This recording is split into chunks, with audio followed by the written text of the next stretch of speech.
I won this cabin. I have the certificate right here. You need to leave. I have an email from the owner giving me full authorization. You need to leave. I had just paid $2,400 at a charity auction for 3 nights of exclusive access to this cabin. I had the paperwork. I had the key. I had driven 4 hours through a mountain storm to get here. And she was already inside. Bags unpacked. Groceries on the counter. Standing in the bedroom doorway like I was the intruder. We called the owner, no answer. The road down the mountain was washed out. Neither of us could leave, and what we didn't know yet, what would take the entire weekend to unravel, was that none of this was an accident. Before we go any further, if this story is already pulling you in, please hit that subscribe button right now and drop a comment telling me what city you're watching from. I want to see how far this story travels. Now let's go back to where it all started. I am not a man who does impulsive things. I want to be clear about that, because everything that happened over the following year, every argument, every revelation, every moment that cracked something open inside me, I thought had been sealed shut, permanently started with one impulsive moment. One raised hand. One number that came out of my mouth before my brain caught up with my heart. $2,400. That is what I bid on a 3-night cabin. Stay at a charity auction for foster teenagers on a Thursday evening in October. I remember sitting in that folding chair in the Tacoma Community Center, looking at the photograph on the projected screen, a cedar cabin beside a lake, mountains in the background, golden light hitting the water, and thinking, Emily would have loved that. And then my hand went up. I hadn't planned it. I hadn't even looked at the program carefully enough to register which auction item was being called. I just saw that photograph and heard my own voice saying 2,400, and then everyone around me was quiet, and then the gavel came down. And that was it. $2,400 I did not have to spare. My name is Noah Sullivan. I'm a guidance counselor at Jefferson High School in Tacoma, Washington. I was 37 years old that October, which sounds like a reasonable age for a man to have his life together. And in many of the ways that count on paper, I did. Steady job. Small house. Health insurance. I kept my appointments and returned my phone calls and remembered my students' birthdays. What the paper version of my life didn't show was the quiet. My wife Emily died 3 years before that auction. Breast cancer. 14 months from diagnosis to the end. We were 34 when she was diagnosed. We were 35 when I stood in a hospital hallway and a doctor told me there was nothing else they could do. And I nodded and said thank you, like he had just explained a school policy. I don't know why I said thank you. I've thought about it many times since. I think it was because I had spent 14 months learning how to absorb information without falling apart in front of other people. And by the end, the habit was so deep I couldn't break it even when I should have. After Emily, I went back to work fast. Too fast. People said it was admirable. They said I was strong. They said Emily would be proud.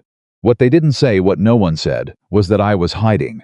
That I had taken every piece of my personal life, every dream, every want, every plan that involved the future, and locked them in a storage unit alongside her belongings, and then lost the key on purpose. I stopped taking vacations. I stopped accepting dinner invitations. I stopped doing anything that required me to be present in a life that felt like it belonged to a different version of me than Noah, who had a wife and a savings account, and a list of places we were going to visit someday. That savings account. That's what I used at the auction. Emily and I had been building it for years. A travel fund, we called it. We'd add to it whenever we could, $20 here, $50 there. By the time she got sick, it had grown to just over $3,200. Not enough for anything extravagant. Enough for a real trip. Enough for the kind of weekend you remember. I never touched it after she died. I kept the account open and looked at the balance occasionally, the way you might look at a bruise. Not because you wanted to, but because you need to confirm it's still there. Using that money at the auction wasn't reckless generosity. It wasn't charity in the way people mean when they say the word warmly. It was something more desperate than that. It was me trying to do the one thing I had refused to do for 3 years. It was me trying to spend something that belonged to the future. I drove up to the Lake Chelan area on a Friday afternoon in early November. The auction paperwork described the property as a private mountain cabin near Lake Chelan, 3 nights of exclusive access, donated by the Holloway Family Foundation. I had looked it up on the internet, found very little, just a name, an address, and that same photograph. I had packed like a man who hadn't packed for anything in 3 years. Which is to say, I overpacked dramatically and forgot things I actually needed. I brought 4 novels and no coffee filters. I brought 2 heavy blankets and no decent rain jacket. By the time I reached the mountain road, the weather had deteriorated from gray and heavy to genuinely alarming. Rain was coming down in sheets, and the road was narrow and winding, and twice I had to slow to a near stop because the runoff from the hillside was crossing the asphalt in muddy streams. I almost turned around. I want to be honest about that. I sat at one particularly ugly stretch of road for probably 2 full minutes, the windshield wipers going back and forth, thinking, this is ridiculous. Go home. This is not worth it. But then, I thought about the storage unit. I thought about the savings account. I thought about 3 years of Thursday evenings on my couch watching television I couldn't remember the next morning. I kept driving. The cabin was at the end of a gravel road that wound through trees so dense, the headlights seemed to hit a wall of green on either side. And then the trees opened up, and there it was, exactly like the photograph, but darker, and bigger than I'd expected, and very clearly occupied. The lights were on. Not just a porch light. Interior lights. Multiple rooms, and parked beside the small woodshed. To the left of the cabin was a dark green SUV I had never seen before, covered in rot mud up to the door handles. I sat in my car for a long moment. My first thought was practical. I must have the wrong address. I checked the paperwork. I did not have the wrong address. My second thought was less practical. Someone is squatting in the cabin I paid $2,400 to stay in. I got out of the car. I had a key, a physical key, old-fashioned, attached to a small front wooden tag with the cabin's address written on it in black marker, mailed to me by someone named Margaret Holloway 2 weeks earlier. I used it. The front door opened. The kitchen was immediately to the right of the entry, and it was covered in groceries. Actual groceries, not camping supplies, the kind of full-week haul you do when you're planning to stay somewhere for a while. Wine, fresh vegetables, a block of good cheese, coffee in a bag from a Seattle roaster. There was a jacket hung over the back of a chair at the kitchen table. Women's jacket, waterproof, from the look of it. And then I heard a sound from somewhere above me, a drawer opening, closing. Movement in the main bedroom upstairs. Hello, I called. The movement upstairs stopped immediately. Hello? I said again, louder. I think there might be some confusion. This is my cabin for the weekend. A long pause, and then footsteps, quick and deliberate, on the stairs. She came around the corner fast, and she was not calm. She was somewhere between 30 and 40, with dark hair that was half pulled back and half coming loose. And she was holding her phone out in front of her, the way people hold phones when they've already dialed, and their thumb is ready to hit the call button. Who are you? She said. She didn't say it the way you ask a question. She said it the way you say a statement that hasn't finished yet. My name is Noah Sullivan, I said. I'm a guidance counselor from Tacoma. I won access to this cabin through the Holloway Foundation auction last month. I have the paperwork. You need to leave, she said. I beg your pardon. You need to leave this cabin right now. Her voice was steady, but her jaw was tight, and her eyes were scanning me in a way that told me she was calculating distances and exits. I have authorization to be here directly from the owner. Who's the owner? Margaret Holloway, she said. And I don't know what auction you think you won, but this property was not available for rental this weekend. Ma'am, I have a certificate. So do I, she said. That stopped me. What do you mean, so do you? She pulled up her phone and turned the screen toward me, and I squinted at it. An email, forwarded, from an address I couldn't read clearly, sent to someone named Rachel Monroe, saying, please feel free to use the cabin this weekend to prepare for the assessment. You have full authorization. Rachel Monroe, I said. That's me. And Margaret Holloway gave you this access? Yes. Margaret Holloway also sold access to me through her foundation's charity auction 4 weeks ago, I said. I have an official certificate with her signature on it. Rachel Monroe's expression shifted. Not softened, shifted. Like a calculation changed. Show me, she said. I got the certificate out of my car. She read it twice.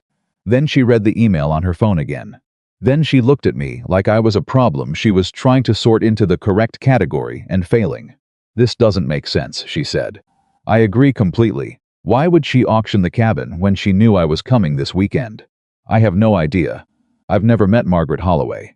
Something changed in her face at that. Something quick and complicated, gone before I could identify it. Call her, Rachel said. I already tried on the road up. No signal. I have partial signal out back, she said. Come on. We stood on the back porch in the rain, both of us, a man and a woman who had been strangers for approximately 9 minutes, and she called Margaret Holloway's number, while I stood there feeling the rain work its way under my collar. It rang and went to voicemail. Rachel called again. Voicemail again. She sent message sit there with one gray check mark sent but undelivered. The rain intensified. Okay, I said carefully. What's the plan? The plan, Rachel said, is that you check in somewhere else. There's nowhere within 30 miles that's open this time of year, I said. I already looked. Then you drive back to Tacoma. The road at the base of the mountain has 2 feet of mud running across it. I watched it happen on the way up. I'm not driving through that in the dark. She looked at me. I looked at her. I am not sharing this cabin with a stranger, she said. I don't want to share it either, I said. But I don't see another option tonight. The silence between us was the kind that comes when 2 people are both right and both furious about it. You sleep on the couch, she said finally. Fine. And you don't go into the bedroom. I have absolutely no interest in the bedroom. And in the morning, one of us finds a solution. Agreed. She held the door open and went inside, and I followed her, dripping on the entryway floor, and I thought, this is not the peaceful weekend alone I needed. This is the opposite of the peaceful weekend alone I needed. What I couldn't think yet, was that she was the most alive-feeling person I had been in a room with in 3 years. I didn't let myself think that, but it was true. The couch was a green wool thing that was comfortable enough if you were under 5 feet tall. I am 5'11". By 10 o'clock I had reorganized myself approximately 11 times and given up on sleeping in any traditional sense.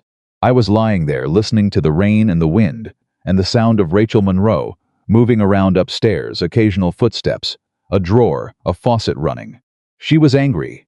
I could feel the anger coming through the ceiling the way heat comes through a wall, not loud, but present and constant. I didn't blame her. If I'd driven up to a cabin I had legitimate permission to use and found a stranger walking through the door with a key, I'd have been furious too. But I was also confused in a way that was starting to itch. Margaret Holloway had arranged the auction through the Holloway Family Foundation. That was clear from the certificate. The auction had been organized in partnership with Noah's school district as part of a broader charity initiative. Everything was documented. Everything was legitimate. So why had she also sent Rachel Monroe to the same cabin the same weekend? I got up and went to the kitchen for water. On the counter, propped against the coffee maker, was a handwritten note I hadn't noticed earlier. The handwriting was old-fashioned and careful, the kind of penmanship you don't see much anymore. Rachel, milk in the refrigerator, firewood in the shed. The blue key opens the attic. Be kind to the old place. It misses you. I read it twice. Then I put it back exactly where I found it and went back to the couch. She misses you. That's what Margaret had written. Not I miss you. She had written it the cabin, as if the building itself had feelings. As if it remembered Rachel. I lay there thinking about that for a while. Around midnight, I heard Rachel come downstairs. She didn't say anything. I heard her go to the kitchen, heard the sound of a glass being filled, heard the note being picked up from the counter. A long pause. Then she came to the doorway of the living room. I could see her silhouette from the streetlight, outside, coming through the window. Were you always this quiet? She said. I wasn't asleep, I said. I know, I could tell how. You're breathing, she said. You weren't breathing like someone asleep. I didn't know what to say to that. It was the most personal thing anyone had said to me in a long time, which is a sad statement about the last 3 years of my life, but an accurate one. The note, I said carefully. The one on the counter. Did you put it there? Or was it here when you arrived? It was here when I arrived, Rachel said. Her voice had changed, not softer, exactly, but something had gone out of it. The heat of the argument had settled into something quieter. She left it for me. The part about the cabin missing you, I said. You'd been here before? Every summer, Rachel said. For 17 years, she didn't say anything else. She went back upstairs. But just before she did, I heard her stop at the foot of the stairs. I wasn't trying to steal your weekend, she said. Not an apology exactly, but closer to one than I expected. I know, I said. I wasn't trying to invade your family thing. Another pause. Get some sleep, Noah Sullivan, she said. The road might be passable by morning. She went upstairs. I lay in the dark listening to the rain slowly diminish, And I thought about Emily, and about the savings account, and about the photograph at the auction that had made me raise my hand. I thought about the note on the counter. I thought about the way Rachel Monroe had said every summer, for 17 years, not like a pleasant memory, but like the answer to a question she was still trying to solve. And I thought about the auction certificate in my bag, donated by the Holloway Family Foundation. Margaret Holloway had donated this weekend. Margaret Holloway had also sent Rachel Monroe to the cabin the same weekend with full authorization. That was not an accident. That was something else entirely. I didn't know what yet. But the itch that had started when Rachel showed me her email had grown into something I couldn't ignore. Something here was arranged. Not the storm, not the mud on the road, but us two strangers in the same cabin, each of us believing we were supposed to be there, each of us holding legitimate paperwork from the same woman. Why? I fell asleep somewhere after 2 in the morning, finally, with that question still turning in my head. I woke at 6 to no electricity, which is its own kind of announcement. The storm had passed. What it left behind was the kind of morning that feels scoured, clean, sharp air, wet trees catching early light, and absolute silence except for the dripping of water from every surface.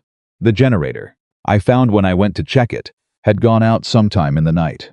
The panel was in a utility closet off the kitchen, and I stood there looking at it with the particular helplessness of a man who knows what a generator is, but has never personally operated one. "It's not the breaker," said a voice behind me. Rachel was in the kitchen doorway.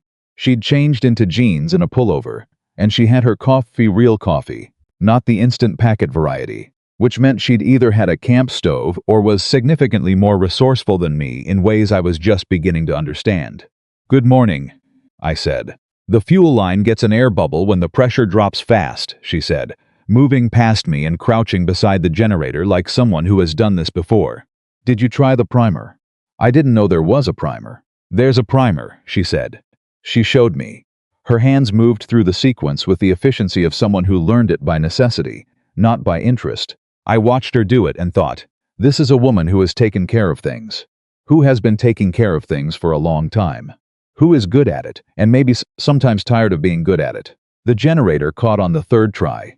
The lights came on. Rachel stood up and looked at the ceiling light, like it had personally offended her by working. "Thank you," I said. "The porch's railing is also split on the right side," she said.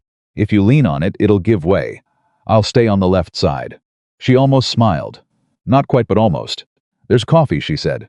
"And I made eggs, because it seemed wasteful not to use the fresh ones before the power was out longer." "You didn't have to do that." "I know," she said. "I did it anyway." We ate at the kitchen table like two people who have agreed to a temporary ceasefire and are both somewhat surprised to discover the other one is tolerable. She ate fast and efficiently, the way people eat when they're used to eating between tasks. I ate slowly, which is my natural pace, and which I noticed she noticed. "What do you do?" she asked. "Guidance counselor." "High school." "You?" "Physical therapist," she said. "Seattle." "Private practice?" "Hospital." "The PT department at Swedish Medical." She looked at me. "You?" "Jefferson High." "I've been there 9 years. Do you like it?" The question was direct enough that I paused before answering, which surprised me.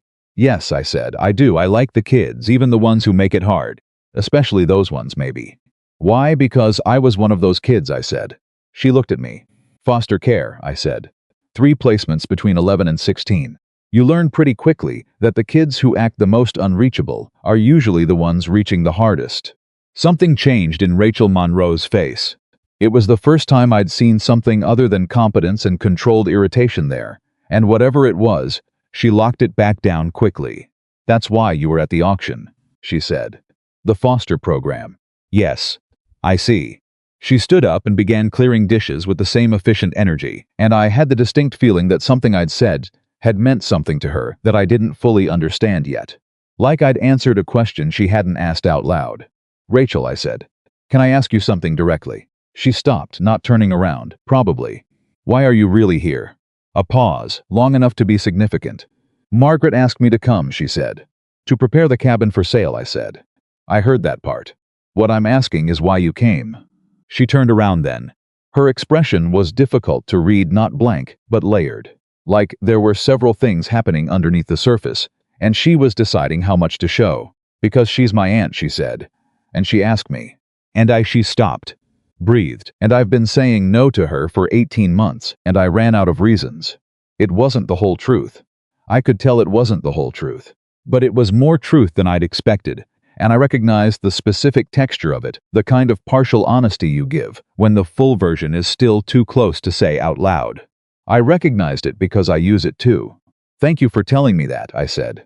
She nodded once, sharp and finished, and went back to the dishes. I should have left it there. But then I noticed what was on the kitchen table. She had been doing paperwork while I slept, and in the process of clearing, she had pushed a folder to the edge of the table, rather than putting it away. And the top page was visible for just a second before she noticed and turned it face down. But I had already seen the heading: Notice of Property Sale, Lake Chelan Parcel, Holloway Estate. Something in my chest went very still. "Rachel," I said quietly. What's in the folder?" She stopped, very deliberately finished rinsing the mug in her hand. Set it on the drying rack, then turned to face me. "Legal documents," she said. "About selling this property." "Yes." "Is that what Margaret actually sent you here to do?" I said. "Sign a sale contract." The silence that followed was long enough to tell me I'd hit something real. "It's more complicated than that," she said. "I understand complicated," I said. "You don't understand this complicated," Rachel said. And the edge in her voice had changed. It wasn't hostility anymore. It was something closer to exhaustion. "You don't know, Margaret. You don't know what's been happening. You won a weekend at an auction and you drove up here with your paperwork, and I'm sure that feels very clean and simple from where you're standing. But," she stopped. "But this is my family," she said. "And it's a mess. And I don't know you well enough to explain the mess." "Fair," I said. "I'm not asking you to." She looked at me like she was checking whether I meant it. "I did mean it. The railing," I said. "Let me fix it." I saw tools in the shed. Another pause. "Then you know how to fix a porch railing?" "No," I said honestly. "But I can follow instructions." She almost smiled again. This time it got a little further before she stopped it. "Toolbox is behind the generator," she said. I spent the next hour and a half on the porch, with a woman I'd met 12 hours earlier, fixing a railing I'd never have looked at twice under normal circumstances. She knew what she was doing, and she told me what to do, and I did it. And we worked in a silence that was nothing like the silence of the previous night. It was the silence of two people who are temporarily focused on the same problem, which is one of the most natural silences there is. At some point, the neighboring farmer's dog came out of the tree line, a drenched, miserable-looking beagle who sat down in the mud and looked at us with the resigned expression of someone who has had a very bad night and would like it acknowledged. Rachel put down her wrench immediately. "Oh," she said, in a voice I had not heard from her before. "Oh, you poor thing." And that voice, that immediate shift from efficient and guarded to entirely instinctively open, that was the first moment I really saw her. Not the managed version she'd been presenting since I walked through the door, but the actual woman underneath the competence. She was kneeling in the mud in 30-second flat, and the dog had its front paws on her knees, and she was talking to it in low, gentle sentences, the way people talk to animals and small children. And I stood there holding a wrench, feeling something very specific and very unfamiliar. Something that had been quiet for 3 years. I did not name it. I told myself I was not going to name it, but it was there. "His name is probably something embarrassing," Rachel said without looking up. "Like Biscuit." "How do you know it's a he?" "I'm a physical therapist. I understand anatomy." I laughed. An actual, real surprised laugh, the kind that comes before you've decided whether to let it out. She looked up at me when she heard it, and there was something uncertain in her expression, like she hadn't expected the laugh either, and wasn't quite sure what to do with it. The dog looked at both of us, like he was trying to decide which one of us was in charge. "His collar says Biscuit," I said. Rachel looked down. "Read the tag." Then she made a sound, not quite a laugh, but adjacent to it, and shook her head. "Okay," she said. "I'm keeping him until we can figure out where he belongs." "He's not ours, I know that," she said. "I'm keeping him temporarily. On a trial basis. While we determine his origin. That's called keeping him. It's called responsible temporary stewardship. Whatever you want to call it," I said. "You're going to have to figure out how to keep the mud off the couch." She stood up with the dog in her arms, full, muddy, wriggling beagle, held against her pullover like he was a completely reasonable thing to be carrying. "He gets the couch," she said. "You've lost couch rights." I looked at her. She looked at me.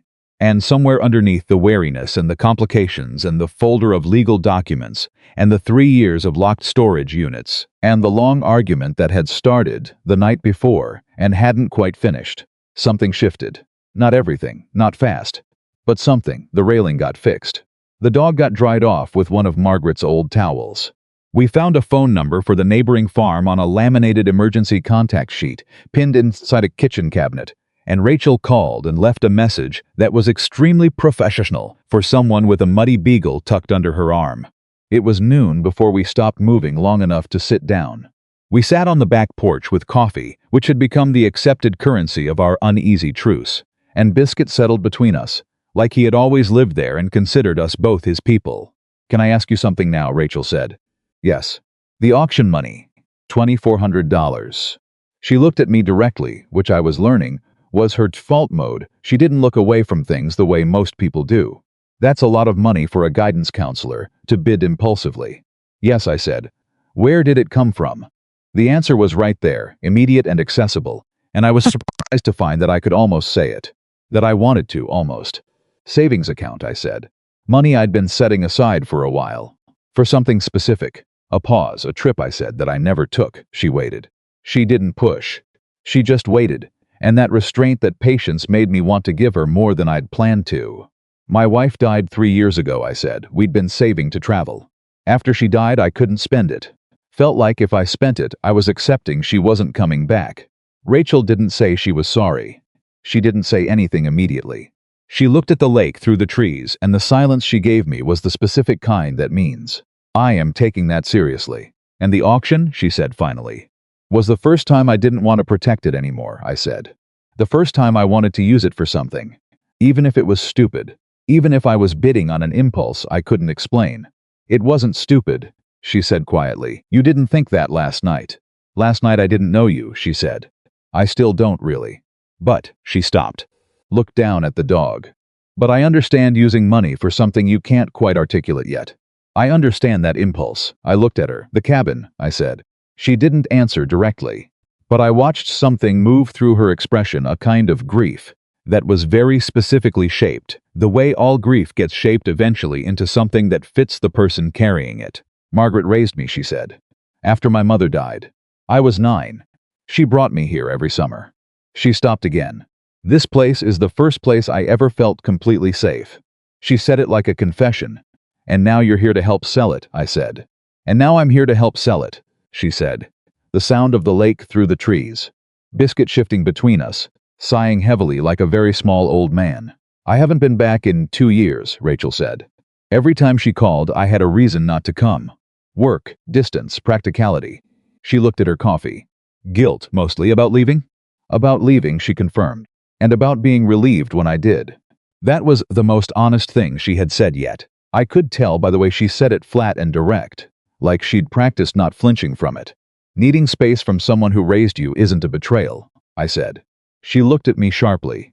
"You sound like a guidance counselor." "I am a guidance counselor." "I know," but she stopped, and then quietly, "It feels like one." We sat there for a while after that.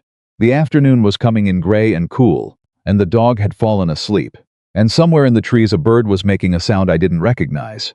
I was thinking about Emily, about the storage unit, about the photograph at the auction.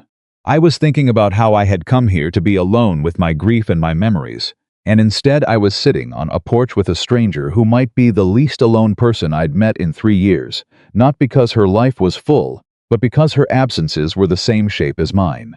And I was thinking about Margaret Holloway, who had given me a certificate for this weekend, who had given Rachel Monroe authorization for the same weekend, who had not answered a single phone call, who had left a note on the counter that said, "Be kind to the old place. It misses you." I pulled out the auction paperwork and looked at it again.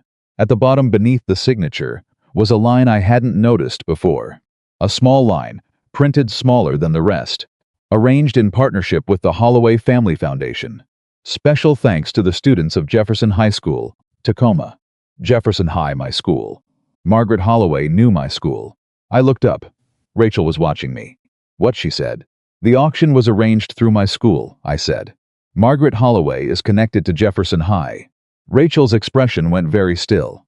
"What kind of connection?" she said. The foundation, I said. She must be a donor, or I don't know.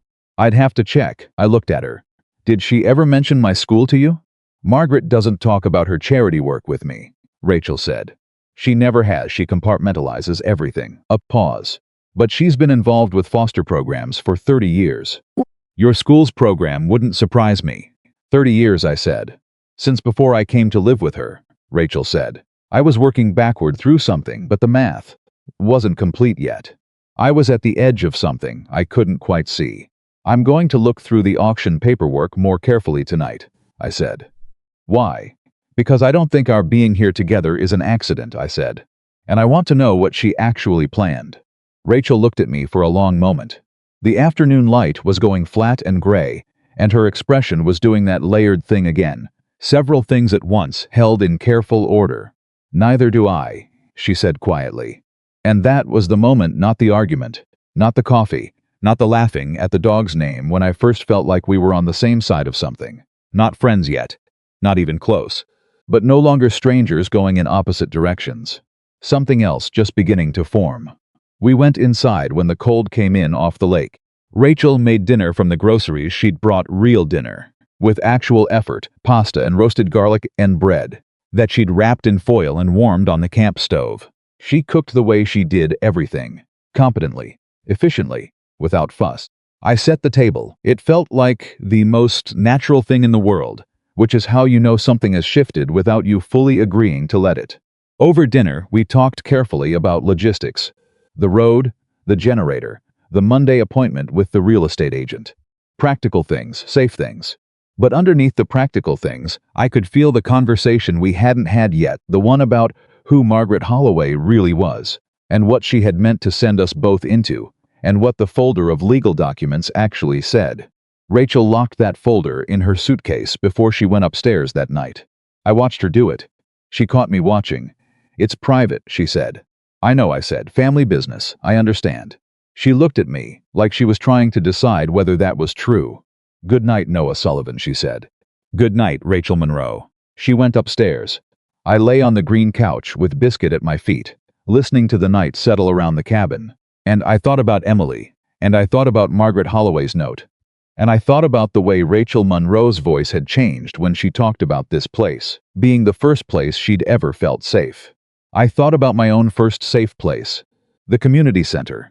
The volunteer who had sat down next to me when I was 16 years old, and terrified and convinced that the future was something that happened to other people. The woman who had said, "You're smarter than you think, and you're going to be fine. But first you have to stop running." I had never known her name. I had spent years wondering how to find her. How to tell her that I became a guidance counselor because of 30 minutes with a stranger who treated me like I mattered. That woman had had gray hair and kind hands and a voice like someone who had seen a great deal and been made patient by it, rather than hard. The auction paperwork said, Holloway Family Foundation.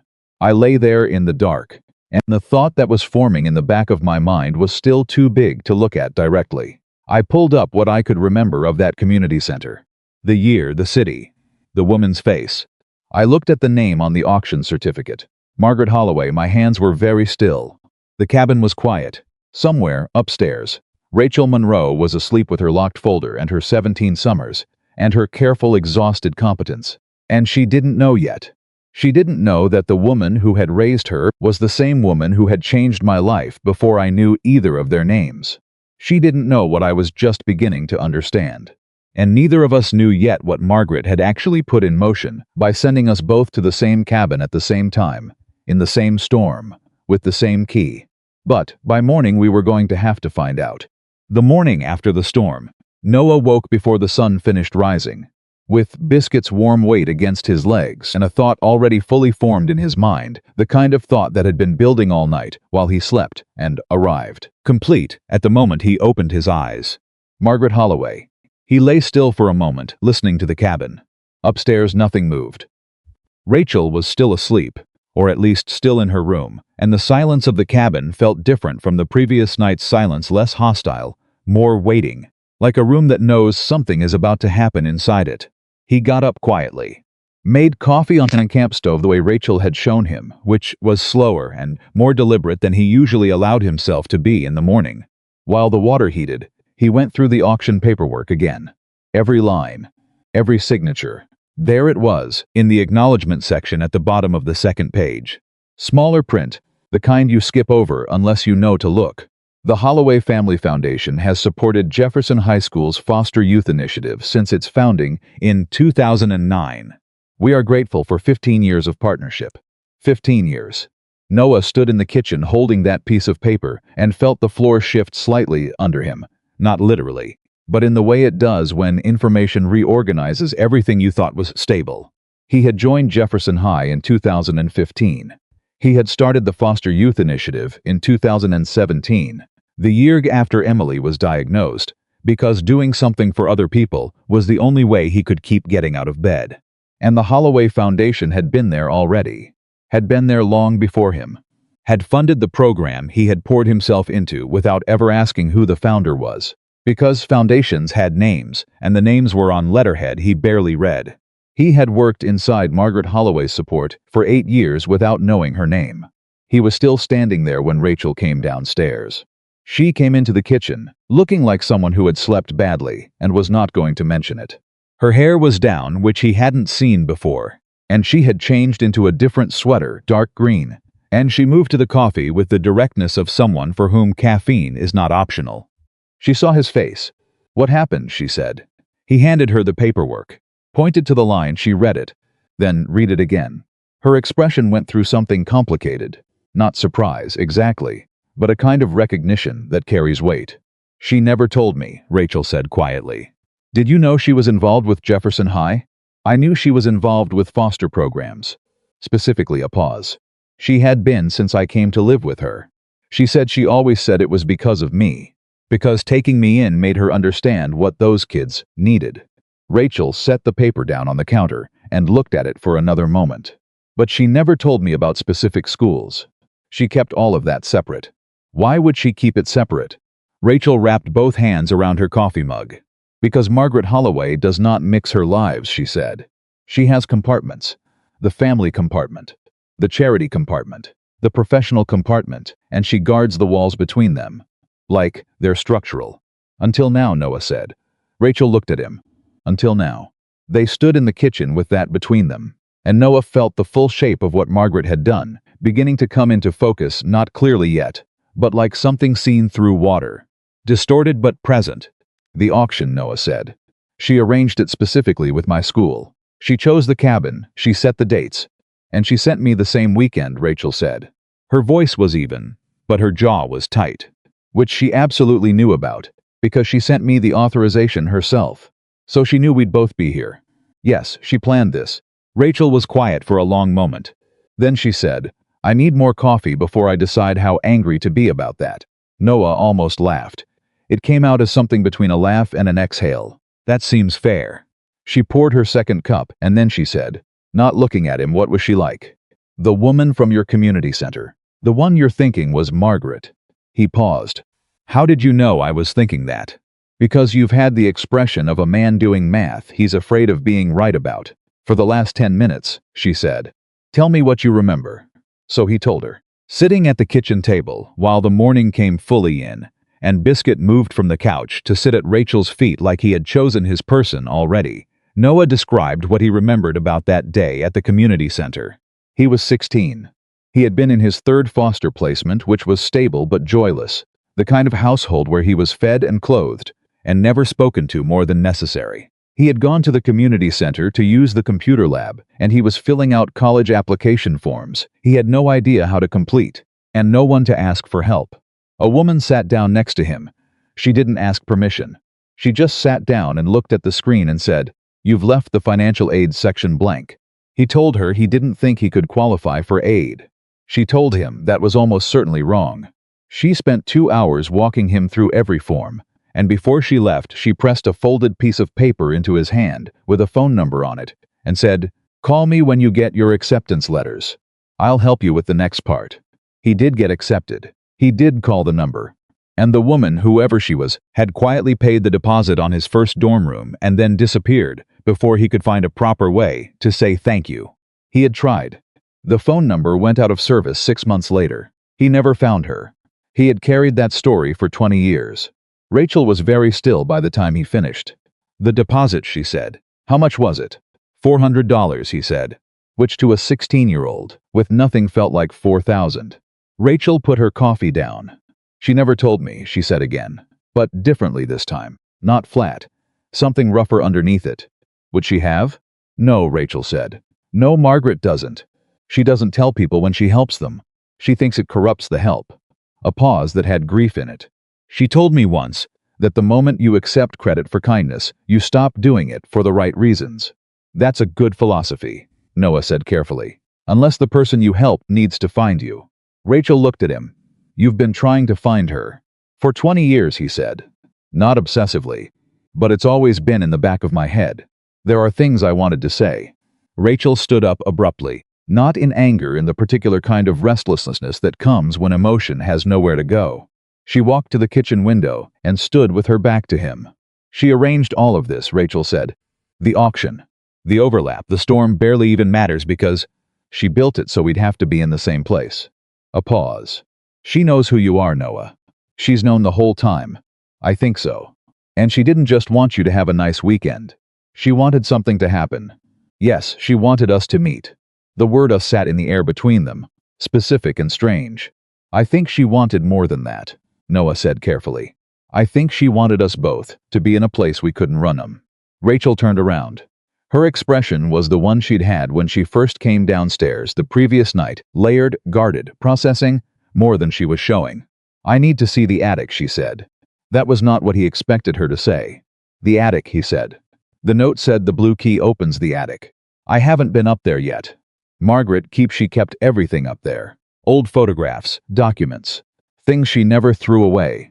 She was already moving toward the hallway where a narrow door led to the stairs. If there's anything that explains what she was actually thinking, it would be up there. He followed her without being asked. The attic was low-ceilinged and dense with stored life. Boxes, most of them labeled in the same careful handwriting as the note on the counter. Old furniture draped in drop cloths. Stacked paperwork tied with kitchen twine. And photographs, dozens of them, in albums and in loose piles, in frames that had been wrapped in newspaper and packed in boxes with the kind of care that says, "These matter. Keep them safe." Rachel opened the first box she found and went still. Noah looked over her shoulder. Photographs. Old ones, from the quality of the color, the particular orangey warmth of pictures from the late 1980s and early 90s. A young woman he didn't recognize. A little girl with dark hair and serious eyes. And in several of them, a younger version of the woman. From the community center, he was almost certain of it. The same posture. The same way of standing that was slightly forward, like someone who is always ready to move toward whatever needs addressing. "That's my mother," Rachel said. Her voice had gone very quiet. "And that's Margaret. This is from the summer I was 7. Before my mother got sick." She turned the photograph over. On the back, in handwriting he now recognized, someone had written, "Rachel's first summer at the lake. She caught a fish and threw it back." Rachel made a sound that wasn't quite a laugh. "She always told me I threw it back because I felt sorry for it," she said. "I threw it back because I was terrified of it." She set the photograph down and opened another box. This one had more recent contents. Documents, news clippings, printed emails. And then, near the bottom, a manila envelope with Rachel's name written on the front. Rachel stared at it. "That was put there intentionally," Noah said quietly. "I know," Rachel said. "She expected you to find it." "I know." She opened the envelope. Inside was a letter. 3 handwritten pages, front and back, the kind of letter that gets written in stages over time, because you keep stopping and thinking and coming back to it. Rachel read it, standing up, not sitting down, the way you read something when you need to be able to move when you're done. Noah waited. He was not the kind of man who grabbed letters from people's hands, but he also couldn't pretend he wasn't aware of every change in Rachel's expression as she read. She read the first page, and her jaw tightened. She read the second page and her eyes went wet, quickly, and then were controlled again just as quickly. She read the third page and stood very still. Then she handed it to him. He almost said, "Are you sure?" But her expression said, "Don't ask, just read," and so he did. Margaret's handwriting was firm and even. The letter began, "Rachel, if you are reading this, then the weekend happened the way I planned it. I know you are angry. I know you have good reasons to be. Please stay angry until you finish reading, because anger will help you take in what comes next. The letter explained the double booking. Margaret had seen Noah's name on the auction registration. After the charity committee submitted it, she had been overseeing auction donations, and the committee had inputted the wrong weekend, accidentally overlapping with Rachel's visit. And when she caught the error, she made the decision in that moment not to correct it, because she had recognized his name. She had followed Noah's career for years. She had seen the foster youth initiative grow. She had increased the foundation's donation to Jeffrey High every year since he joined, without announcing it, because she didn't announce things. She had known about Emily. She had known he was struggling, and she had known Rachel was struggling too. It's so good at carrying weight. And so terrible at asking anyone to help you carry it. I have watched you, both from a careful distance, and thought what those two people need is to be stuck somewhere with no escape route. So I gave you one. Rachel said from beside him. Keep reading. He did. The final page changed everything. Margaret was not selling the cabin to a developer. That had never been the plan. The documents in Rachel's suitcase, the ones with notice of property sale printed on the front, were not a simple sale contract.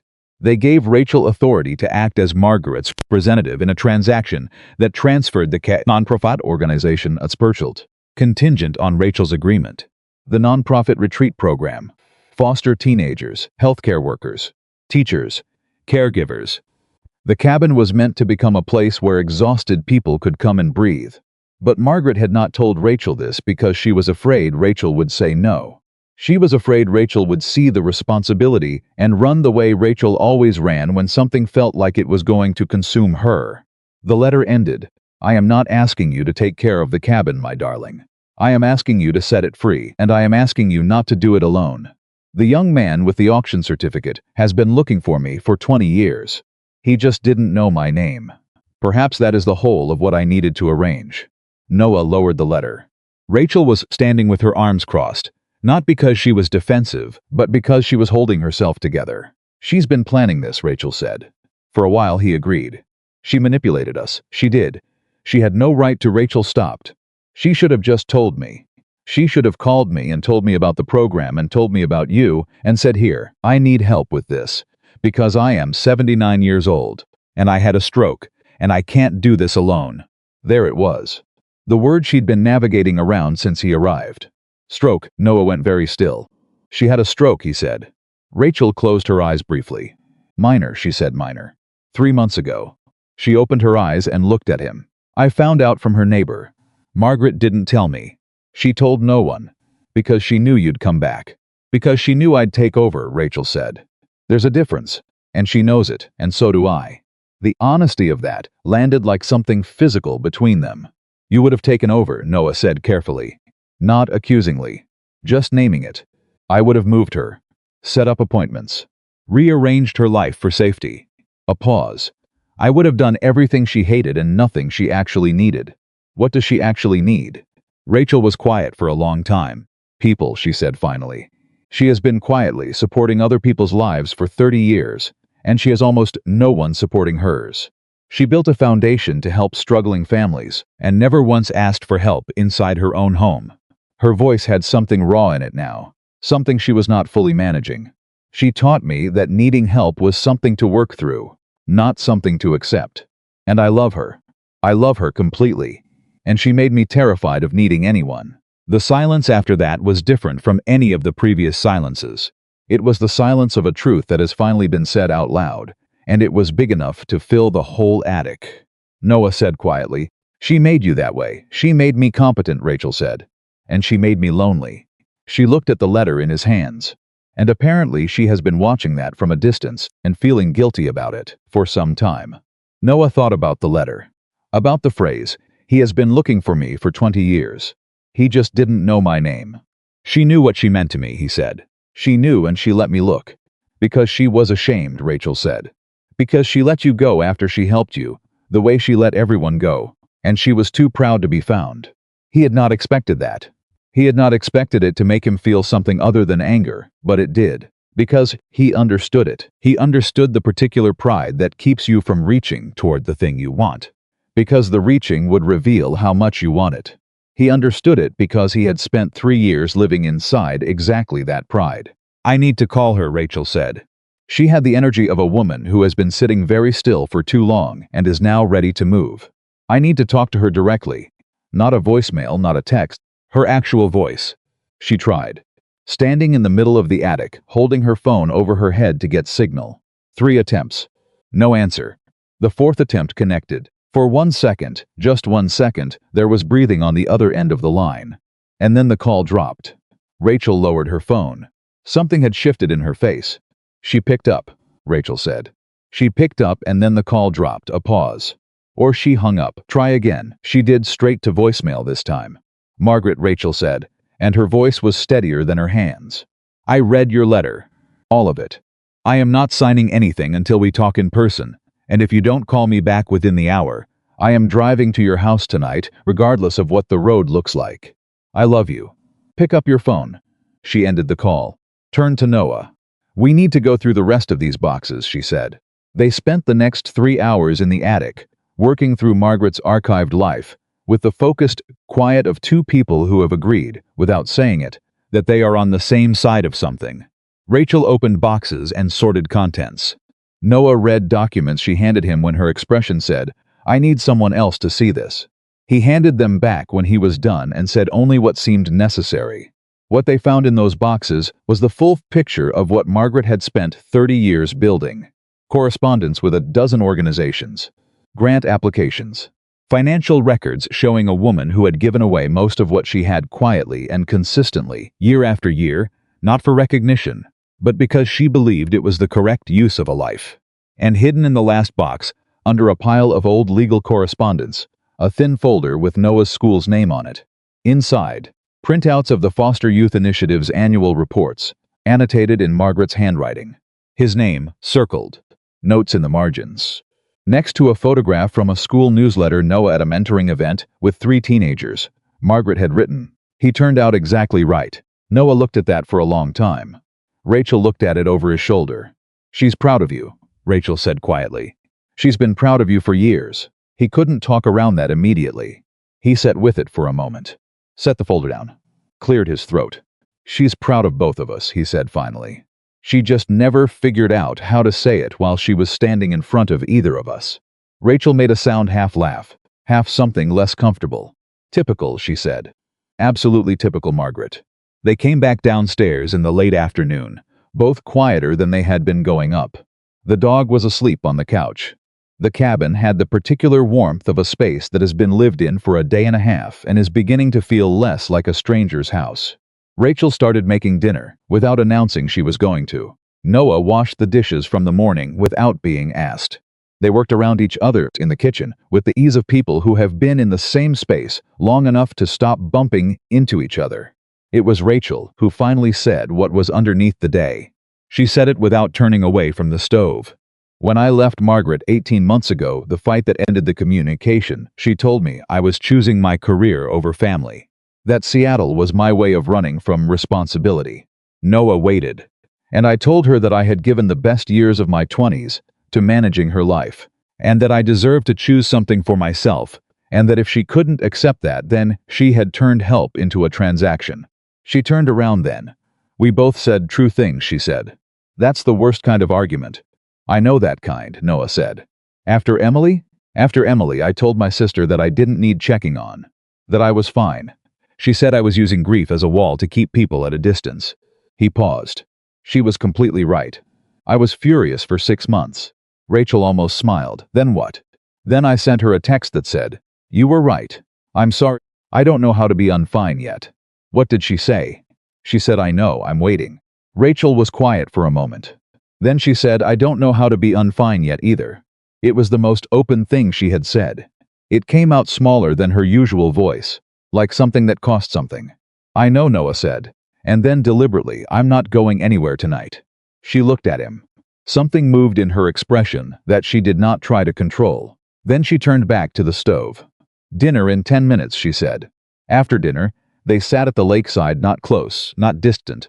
Biscuit between them again like a small appointed mediator. And they talked. Really talked. The way Noah had not talked to another person in years.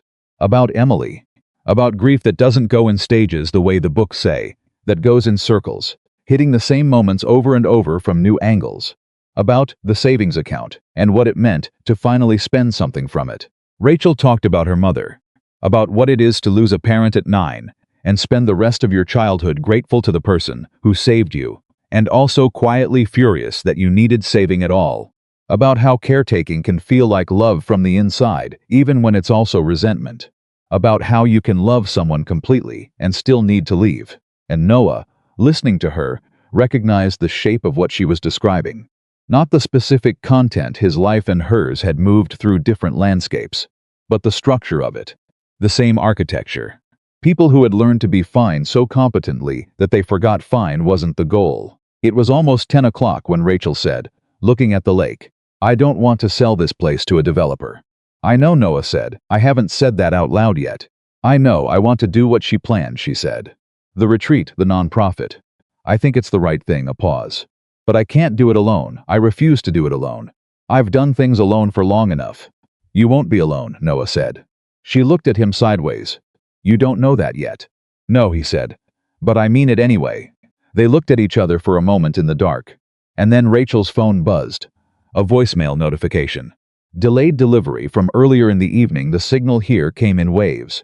Messages arriving in batches. From Margaret. Rachel played it on speaker. Margaret's voice was older than Noah had expected. From the woman in his memory. Lower, slower, but with the same particular quality of someone who chooses their words carefully because they know words are not decoration. "Rachel," Margaret said in the recording. "Please don't sign anything until you understand why Noah was invited." The message ended. They looked at each other. "She knows we found the letter," Rachel said. "Or, she's been waiting to say that since she heard we were both here," Noah said. "There's more," Rachel said. "There's something she hasn't told us yet." She was right. He could feel it, the sense that they had been turning over the first layer of something that had more layers underneath. That Margaret's 3-page letter was not the whole truth, only the part she had been ready to write down. The part she was keeping for in person. "We need to find her," Rachel said. "First thing in the morning," Noah said. "The road should be passable by dawn." Rachel nodded. Then she looked down at the voicemail. Then at the lake. Then very quietly. She said why Noah was invited. Not how she knew you. Not what you mean to the program. She paused. Why Noah felt it land. Why implied a reason that went beyond the past. It implied a purpose that was still ahead of them. They went inside. Rachel paused at the foot of the stairs, and she didn't say goodnight immediately. She stood there for a moment, with her hand on the railing, and Noah waited, because he had learned in the Tudast, that she always said the thing she meant, but sometimes she needed a moment to locate it. "I'm glad you didn't leave," she said. "On the first night. When I told you to. I had nowhere to go," he said. "You could have slept in your car," she said. "You thought about it." He had, she was right. "I'm glad I didn't," he said. She nodded. Went upstairs. He sat on the couch in the dark with the dog, and the delayed voicemail still open. On Rachel's phone she had left it on the table, which felt like a kind of trust. And Margaret's voice in the air, "Please don't sign anything until you understand why Noah was invited." Why? He had come here to be alone, to spend money that had been sitting still for 3 years and do something with it, before the stillness became permanent. He had come here to prove to himself that he could still want something. He had not come here to have his past, and someone else's past, turn out to be the same past, folded up and stored in an attic, like a photograph waiting to be opened. He had not come here to find that the woman who changed his life at 16 had spent 30 years watching over him from a careful distance. He had not come here to sit by a lake in the dark with a woman who was lonely the same way he was lonely, in the same specific shape, for reasons that had different names but identical textures. But here he was. And tomorrow they were going to find Margaret Holloway. And the thing she still hadn't told them, the why, was waiting. They left the cabin at 5:45 in the morning. Rachel was already in the driver's seat when Noah came out the front door with 2 travel mugs of coffee and the dog under one arm. She looked at Biscuit, he looked at her. She opened the back door without comment, and the dog jumped in, like he had been making this trip his whole life. The road down the mountain was passable, but barely. Mud had hardened overnight into ruts deep enough to slow them to a crawl in several places, and twice Rachel had to steer around debris that hadn't been there 2 days ago. She drove the way she did, everything focused, efficient, no wasted movement. Noah held the coffee and watched the road and didn't offer advice she hadn't asked for, which he was learning was one of the more important things he could do around her. Neither of them spoke much on the drive down. Not because there was nothing to say, there was too much to say, and none of it wanted to be said in a moving car on a mountain road before 6 in the morning. The voicemail sat between them like a third passenger. Please don't sign anything until you understand why Noah was invited. Rachel had played it once more before they left, standing in the kitchen with her coat on, listening to it with her eyes closed, like she was trying to hear something underneath the words. They reached the main road at 6:20. Rachel turned south toward Margaret's house without checking the address, which told Noah she had made this drive before, many times, in a different version of her life. How far? Noah asked. 40 minutes, Rachel said. Maybe 35 the way I drive. It was 32. Margaret's house was a single-story craftsman on a quiet street, the kind of house that had been well kept for decades and was just beginning to show its age in small ways: a gutter slightly loose on one end, a front path that needed repointing, a garden that had once been meticulous and was now only mostly so. Rachel pulled into the driveway and had her door open before the engine was fully off. The front door was unlocked. Rachel pushed it open and called Margaret's name before they were fully inside, and the silence that answered her was the particular silence of a house where someone lives alone and isn't currently in the rooms you can see. Margaret, Rachel called again, louder. Nothing. They moved through the house, fast, not packed but purposeful, the way medical people move when they're looking for something they're prepared to find. Noah was not a medical person, but he kept up. Kitchen empty, a coffee cup on the counter half full, still faintly warm when Rachel touched the side of it. Living room, a book open face down on the armchair, reading glasses folded on top. Bedroom, bed made, which meant she had been up. The back door was ajar. Rachel pushed through it and stopped. Margaret Holloway was sitting in a garden chair on the back patio, wrapped in a heavy cardigan, facing away from the house toward a bird feeder that needed refilling. She was upright. She was breathing. But she was very still, and when Rachel said her name, the response was slow, a half turn of the head, not the full thing. I heard you coming, Margaret said. Rachel always slams the car door. I do not slam it, Rachel said, and her voice was doing something very controlled. She was in front of Margaret now, crouching to be at eye level, and Noah watched her run a quick professional assessment without making it obvious: eyes, color, posture, the steadiness of the hands folded in Margaret's lap. You're cold, Rachel said. I'm perfectly comfortable. You've been out here all night, haven't you? A pause that was long enough to be an answer. Rachel's voice dropped. You need to come inside. I know you're angry with me, Margaret said. I thought the fresh air might give you time to work through some of it before we spoke. I'm not angry, Rachel said, which was approximately 40% true. I'm worried. There's a difference, and right now the worried part is winning. Come inside. It was then that Margaret looked past Rachel at Noah. She looked at him for a long moment.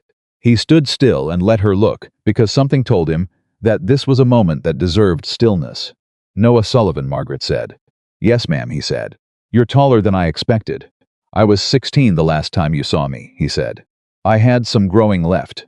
Something moved through Margaret's expression, not quite a smile, but the architecture of one. Something warm and slightly broken at the same time. You remember me, she said. I've been trying to find you for 20 years, he said. She closed her eyes for 1 second, opened them, looked at Rachel. Help me up, she said. I suppose we should do this inside.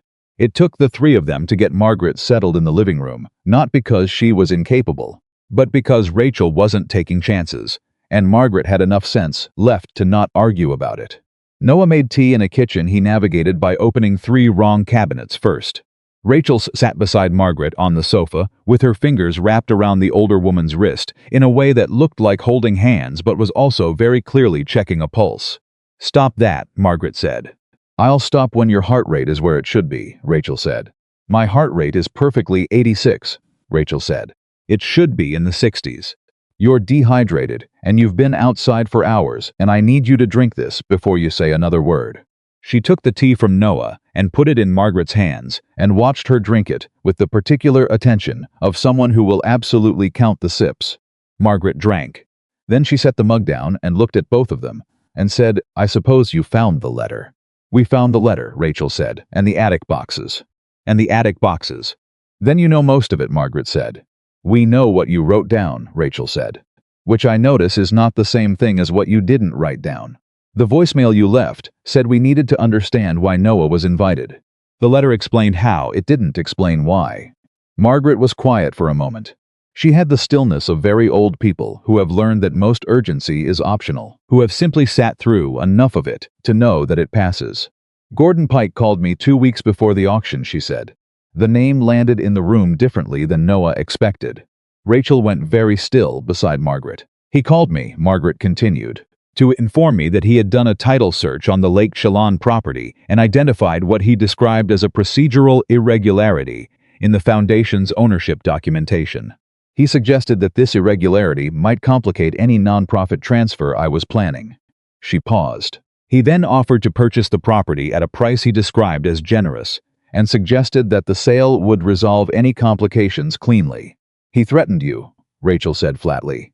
He presented information, Margaret said in the precise tone of someone who is being very careful about what they claim. Whether it was a threat depends on the accuracy of the information, which I have not yet been able to confirm. Margaret. He is a businessman, Rachel. He uses the tools available to him. He threatened a 79-year-old woman who had recently had a stroke, Rachel said, and her voice had the particular quality of controlled fury that is more frightening than loud anger, because it means the person is still thinking clearly. A minor stroke, Margaret said. Stop saying minor, Rachel said. There is no minor stroke. There is a stroke, and then there is recovery, and you have been doing neither correctly, because you didn't tell anyone it happened. Margaret looked at Noah. She's always like this, she said. I'm starting to understand that, Noah said. Don't side with her, Rachel said without looking at him. I wasn't. You were about to. He had been about to. He closed his mouth. Margaret almost smiled again, drank more tea. Then her expression was back into something serious. Gordon Pike is not a patient man, she said. When I didn't respond to his call immediately, he sent a representative to the foundation's office. A younger man, very smooth, with a folder of documents I didn't fully understand.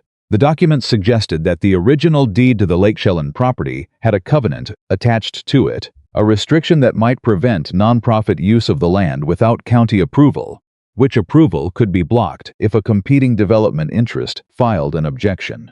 Is that true? Noah asked. It may be partially true, Margaret said. Covenants from that era were often vague. Whether it actually restricts nonprofit use is a legal question I have not been able to answer because my attorney is 81 and recovering from hip surgery and not currently available. Rachel stood up.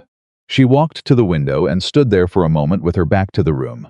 Noah recognized the posture she was deciding how much of what she was feeling to say, out loud. So he found a legal ambiguity, Rachel said to the window. Real or manufactured? And he used it to pressure you before you could get advice. Yes, Margaret said, and you didn't call me. I didn't call you, Margaret said quietly, because I knew what you would do. Rachel turned around. What would I do? You would come back, Margaret said. You would cancel your appointments and reorganize your life and arrive here with a list and a plan, and you would solve the problem. And in solving it, you would also be here, and being here. Would she stopped? Her voice had something in it that was unusual, and uncertainty that didn't match the precision of everything else about her. Being here would mean I had pulled you back, the way you always feared I would. The silence after that was very specific. The kind that only exists between two people who have had a fight years ago that neither of them has entirely finished having. Rachel came back to the sofa and sat down. She sat close to Margaret, closer than before, and Margaret looked at the distance between them, like it was something she hadn't allowed herself to have expected. You sent me the authorization for the cabin, Rachel said. You sent me the letter. You arranged the overlap with Noah. If your goal was not to pull me back, you built a very unconvincing case for it. My goal was to give you a reason to come back. That was not about managing me, Margaret said. I wanted you to come because the cabin meant something to you, not because I needed you. I wanted you to find the letter on your own terms. She paused. I wanted you to meet Noah before you met Gordon Pike. Because Noah would show you what the cabin had actually done for people. And you needed to see that before you met a man who was going to try to convince you it was just property. Gordon Pike is coming here, Rachel said. It was not a question. He called yesterday morning, Margaret said. I expect him this afternoon. Noah felt the pieces assemble in the air between them. She had arranged everything: the auction, the overlap, the attic boxes, the letter as a sequence. Not manipulation for its own sake, but preparation. She had needed Rachel and Noah to understand what the cabin meant before Gordon Pike arrived, to tell them it was only worth what someone would pay for it. "What's in the documents Rachel brought?" Noah said. "The ones in the suitcase." Margaret looked at Rachel. Rachel said, "I need to get them." She went to the car, came back with the folder, set it on the coffee table between them. Margaret looked at the folder like it was something she had been carrying for a long time and was relieved to set down. "The documents give Rachel authority to act on my behalf in the property transaction," Margaret said. "Either transaction, the non-profit transfer or the development sale. I cannot execute either one myself right now because my attorney is unavailable and my cognitive status." She stopped, straightened. "Because my cognitive status has been formally questioned by my physician following the stroke, which means any legal document I sign unassisted could be challenged." The room went very quiet. "Gordon Pike knows that," Rachel said slowly. "Gordon Pike specifically knows that," Margaret confirmed. "Because the representative he sent to my foundation office asked to see my medical records under the pretense of verifying my capacity to authorize the sale. My assistant, who is new and did not know better, showed them the physician's letter." Rachel put her face in her hands for exactly 3 seconds. Then she brought it back up, composed. "He's going to argue that the nonprofit transfer is invalid," she said. "That you weren't competent to arrange it. And he's going to present Rachel as the person with legal authority who can authorize the development sale instead." "Yes," Margaret said. "He's going to come here today and present this to Rachel directly." "I believe so." Rachel looked at Noah. He looked back at her. There was a conversation in that look that would have taken 20 minutes to have out loud, and took about 4 seconds between them. "We need a plan," Noah said. "We need a lawyer," Rachel said. "Before 2 o'clock, Margaret said, "because that is when Gordon Pike told me he would arrive." It was currently 8:47 in the morning. Rachel was already on her phone. Noah watched her work: efficient, direct, no wasted time. She called the hospital's legal department first. Left a message. Called a colleague who she said knew a property attorney. Left a message. Called a third number. Spoke for 90 seconds to someone named Daniel. Said the words "covenant ambiguity" and "capacity challenge" and "this afternoon," and listened to the response, with a vertical line forming between her brows. "He can be here at 1, she said when she hung up. "Who?" Noah asked. "Property attorney. Friend of a colleague. He owes me a favor from a workers' comp case 18 months ago." She looked at Margaret. "He's good and he's fast, and I need you to answer every question he asks you honestly." "I am always honest," Margaret said. "You are strategic," Rachel said. "It's not the same thing and you know it. Today, for the lawyer, I need honest." Margaret had the grace to look slightly ashamed. "Also," Rachel said, "I need you to tell me everything you know about the covenant." "Everything," Pike's representative said. "And I need you to drink another full cup of tea and eat something because you have not eaten this morning, and I can tell." "How can you tell?" "Because I'm a physical therapist, and also because you're Margaret, and when you haven't eaten, you hold your shoulders differently." Rachel was already moving toward the kitchen. "Noah, can you make toast?" "Yes," Noah said. 4 pieces, Rachel said. "She'll say 2 and eat 4. "I heard that," Margaret said. "I know," Rachel said. Noah made toast. He stood in Margaret Holloway's kitchen and made toast for the woman who had sat down next to him at a computer terminal 21 years ago when he was 16 and terrified and had no idea what he was doing. He made it the way he made toast at home. Not fancy, just buttered properly, all the way to the edges. The way his mother never had because she was usually too preoccupied to bother. He brought it in on a plate and set it on the coffee table beside the tea, and Margaret looked at the toast and then up at him. "You turned out well," she said. "I always thought you would." He sat down across from her. "I tried to find you," he said, "after the dorm deposit. The phone number went out of service. I changed it," she said simply. "I didn't want to be found by the people I had helped. It seemed, I thought, if they found me, they would feel they owed me something. I didn't want that." "I didn't want to pay you back," Noah said. "I wanted to tell you what you did." Margaret ate a piece of toast. She chewed it slowly and looked at the table and said nothing for a moment. "Your wife," she said, "Emily. I read about it. I was sorry." "Thank you," he said. "Are you—" She paused, choosing the word. "Are you all right?" "I'm getting there," he said. And then, because it was true in a way it hadn't been 2 days ago, I think I'm getting there faster now. Margaret's eyes moved to the kitchen doorway, where Rachel was visible, moving with her characteristic efficiency. Then back to Noah. She didn't say anything, but the look said several things simultaneously, with the economy of someone who has spent a long lifetime understanding people. Don't, he said quietly, but not unkindly. I wasn't doing anything, she said. You were about to. I was about to eat my toast, she said with great dignity. The attorney, Daniel Reeves, arrived at 12:50. He was younger than Noah expected, maybe 40, with the slightly overworked look of someone who does good work for not quite enough money and has made peace with that. He shook hands with everyone, took the folder of documents Rachel handed him, sat at the kitchen table, and read for 17 minutes without speaking. Rachel sat across from him and watched him read. Noah stood near the doorway. Margaret had been persuaded to sit in the armchair in the living room and was audibly not resting. Daniel looked up at minute 17. The covenant is real, he said. It's from 1978, but it restricts commercial development, not nonprofit use.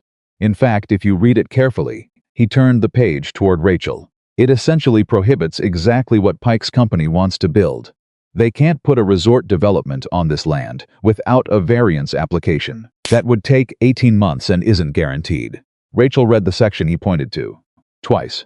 He knows this, she said. He absolutely knows this, Daniel said. Which means his claim that the covenant restricts nonprofit use is either an honest misreading or a deliberate one. He's a developer, Rachel said. He doesn't make honest misreadings. Daniel nodded. The capacity issue is more complicated. Your aunt's physician did note cognitive concerns following the stroke, but the notation is standard. It's not a formal incapacity determination. She's competent to make decisions. The documents she executed before the stroke giving you authority are valid. Pike can challenge them, but he won't win. But he might slow things down, Noah said. Daniel looked at him. Significantly, challenges take months. The nonprofit transfer could be tied up in legal review, while his purchase offer sits on the table, looking clean and simple. He's counting on Rachel not wanting to fight, Noah said. He's counting on Rachel not wanting to manage, Rachel said quietly. And there was something in her voice that told Noah she understood exactly what Gordon Pike had researched about her. That he had looked at a physical therapist from Seattle with no local roots and a history of stepping back from family responsibility and seen a door he could walk through. It was 12:58.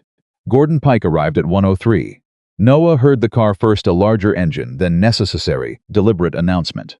He watched from the living room window as a man in his 50s got out of a silver SUV. Not tall, but substantial, with the particular walk of a man who has learned that entering a room with the right energy can substitute for a lot of other preparation. He knocked on the door and waited. Rachel answered it. She was not the version of Rachel that Noah had met at the cabin, not the exhausted, guarded, competence-first woman who had told him to leave. She was something else now. Calmer and more dangerous, the way people get when they have had enough sleep and enough information, and have made up their mind about something. Mr. Pike, she said, come in. Gordon Pike walked into Margaret Holloway's living room with the expression of a man who expects to be the most prepared person in the space, and he recalibrated visibly when he saw 3 people waiting for him instead of one older woman. His eyes moved from Rachel to Daniel to Noah and back to Rachel. Ms. Monroe, he said, I wasn't expecting a crowd. My attorney, Rachel said, nodding to Daniel, and a family friend. Noah registered that family friend and felt the weight it carried. Pike sat down when he was offered a chair and opened his own folder on his knees. He had the folder of a man who has done this before. Clean documents, organized, everything in the order he intended to present it. He started with sympathy. He said he had tremendous respect for what Margaret had built. He said the cabin was a remarkable property, and he understood its sentimental value. He said he knew this was a difficult time given Margaret's health, and he wanted to offer a solution that removed the burden from the family.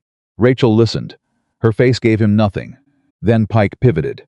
He said the covenant situation was genuinely complex and that his team's review suggested the non-profit transfer could face legal challenges that would take years to resolve. He said Margaret's medical situation made it important to move quickly before her capacity to authorize decisions was formally reviewed. He said his company's offer, a number he wrote on a card and slid across the coffee table, would give Margaret immediate financial security and eliminate every logistical burden Rachel currently faced. He slid the card across slowly, deliberately, giving Rachel time to see the number. It was significant. He knew it was significant. He watched her face for the reaction. Noah watched her face too. She looked at the number, looked at it for exactly long enough to understand it. Then she set it face down on the table. The covenant doesn't restrict nonprofit use, Rachel said. It restricts commercial development. Which you know. Pike's expression didn't collapse. He was too practiced for that. But it shifted, just slightly, toward a different gear. Miss Monroe, the legal interpretation of covenants from that era is, my attorney has read it, Rachel said, all 4 pages. He's happy to discuss the specific language with your team if there's genuine confusion. She glanced at Daniel. He nodded once. Pike looked at Daniel, then back at Rachel. He was recalculating. Noah could see it, not panicking, just moving to the next piece of his approach. The capacity question remains relevant, Pike said. I want to be direct with you, Ms. Monroe, because I think you deserve directness. Your aunt's physician noted cognitive concerns. Any legal transaction executed in that context could be challenged. My offer removes that risk entirely. My aunt's documented authority transfer to me predates the stroke, Rachel said. The documents are valid. And she is present, by the way, if you'd like to speak with her directly. Pike glanced toward the living room where Margaret was visible in her armchair, upright, watching him with the expression of a woman who has seen many Gordon Pikes and found them all approximately as interesting as a minor weather event. Mrs. Holloway, he said, adjusting his volume. I hope you're well. I'm quite well, Mr. Pike, Margaret said, and my hearing is excellent. A short silence. Then Pike set his own folder down and leaned forward slightly. And this was the shift Noah had been waiting for, the point where the business approach stopped and something more personal began. Miss Monroe, he said, his voice quieter now. I want to be honest with you. The nonprofit plan is admirable. I genuinely mean that. But running a retreat program requires ongoing management staff, maintenance, insurance, liability, compliance. Your aunt is not in a position to oversee any of that, which means it falls to you. He paused. You have a career in Seattle. You have a life. This cabin is 4 hours away and it needs a full-time commitment. Another pause. My offer gives your aunt financial security, removes every logistical problem, and gives you your life back. That's not a threat. That's a solution. The room was completely silent. Noah watched Rachel. She sat absolutely still, and he could see it what Pike's argument had landed on. Not the legal question, not the money. The fear, the specific, precisely targeted fear that Rachel Monroe had been carrying for years, that loving Margaret Holloway meant losing herself. He saw it land, and then he watched her sit with it for 3 full seconds. And then Rachel said, "Are you finished?" Pike blinked. "Are you finished presenting?" she said. Same level voice. "Because I want to make sure I've heard everything before I respond. I believe I've covered the main. Then I'll respond," Rachel said. She did not raise her voice. She did not shuffle papers or check notes. She spoke to Gordon Pike the way she had spoken to Noah, that first night at the cabin, directly, without flinching, because she had decided what she thought and she was not afraid of him hearing it. She said, "The covenant protected the land from exactly what his company intended to build," she said. The capacity challenge would fail because her attorney would be filing the nonprofit transfer documents before the end of the business day. She said the financial offer was noted and rejected. And she said this last part quietly, but without any softness in it, that if his company filed a legal challenge to slow the process, she would have his representative's unauthorized review of Margaret's medical records examined by the hospital's legal team for potential HIPAA violations. Pike stood up. He stood up with the controlled movement of a man who is not going to let a room see that something went differently than planned. "Ms. Monroe," he said, "I hope you understand what you're committing to." "I understand completely," Rachel said. "Goodbye, Mr. Pike." He left. The sound of his SUV leaving the driveway was the loudest thing in the house for about 20 seconds. Then Margaret said, from the living room, "Well done, my darling." Rachel turned and looked at her. Something moved across her face, not relief exactly, but the specific emotional exhale of someone who has held a very large thing up for a long time and has finally been allowed to set it down. "Don't," Rachel said. "Don't compliment me yet. We still have a long list of things to discuss." "I know," Margaret said. "Starting with the fact that you kept a stroke from me for 3 months." Rachel, and the fact that you let me feel guilty for leaving when you have been managing everything alone and didn't once ask for help. That is more complicated. And the fact that you arranged a situation designed to manipulate two people's lives without asking either of us. Rachel sat down beside Margaret again, and this time she took the older woman's hands in hers and held them. I love you, she said. I love you, and I am furious with you, and I need you to stop hiding things from me, not because I'm going to take over, but because you are the person who taught me that we take care of the people we love, and I need you to let me do that. Margaret looked at her for a long moment. In Rachel's hands, Margaret's hands were very still. I didn't want to be a burden, Margaret said, and her voice, for the first time all morning, had something uncertain in it. Something small. You are not a burden, Rachel said. You are my family. Those are not the same thing. The room was very quiet. Noah stood in the doorway between the kitchen and the living room, and felt, strongly, that he was witnessing something private enough that he should probably look away. But he also couldn't move, because what he was watching was the thing he had come to the cabin to find, not the quiet, not the solitude, not the peaceful weekend. This. The proof that people could say the most necessary things out loud to each other and survive the saying of it. Margaret looked past Rachel at Noah. I owe you 20 years of information, she said, about what happened after you left for college. You don't owe me anything, Noah said. I do, she said. I owe you the truth about why I helped you specifically, and not just because you were a bright boy who needed assistance. She paused. Your name came to me through a social worker I trusted. She told me there was a 16-year-old who was going to fall through every crack if no one pulled him sideways for long enough to let him see the edge he was standing on. Another pause. She was my niece's future elementary school teacher. She asked as a personal favor. I said yes. And then I met you, and it wasn't a favor anymore. It was the most obvious thing I had ever done. Noah couldn't speak for a moment. She never told me that, he finally said. She didn't know I followed your progress, Margaret said. No one did. That is my particular form of privacy, and I am aware it has a cost. Her eyes were clear and steady and older than almost everything. The cost was that you spent 20 years not knowing someone was proud of you from a distance. The thing that had been sitting in Noah's chest for 20 years. The unfinished sentence that started with, I just wanted to find you and tell you, completed itself quietly, without announcement. He sat down in the chair across from Margaret and let it complete. Thank you, he said, for the community center. For the deposit, for the school program, for the attic letter. He paused. For the double booking. Margaret's face finally fully smiled. The double booking was an accident, she said. Everything after it wasn't, Rachel said. No, Margaret agreed. After it was entirely on purpose. She looked at them both, at Rachel beside her and Noah, across from her, in her living room, in the morning that was now past 11 o'clock. With Daniel Reeves at the kitchen table, filing documents on his laptop, and Biscuit asleep on the front porch like he owned the property. I have been doing this work for 30 years, she said. And I have learned that the things people need most are almost never the things they come looking for. She squeezed Rachel's hand once. You both came looking for a rest, she said. Which is not the same thing as what you needed. Rachel looked at Noah. Noah looked at Rachel. Neither of them argued with that. Daniel Reeves filed the nonprofit transfer documents at 4:17 that same afternoon. Rachel stood in Margaret's kitchen and watched him send the final email with the attached files, and said nothing, which was unusual enough that Noah noticed it. She had been running on adrenaline since 5:45 in the morning, and he could see the moment it started to leave her, not dramatically, just a slight drop in the shoulders.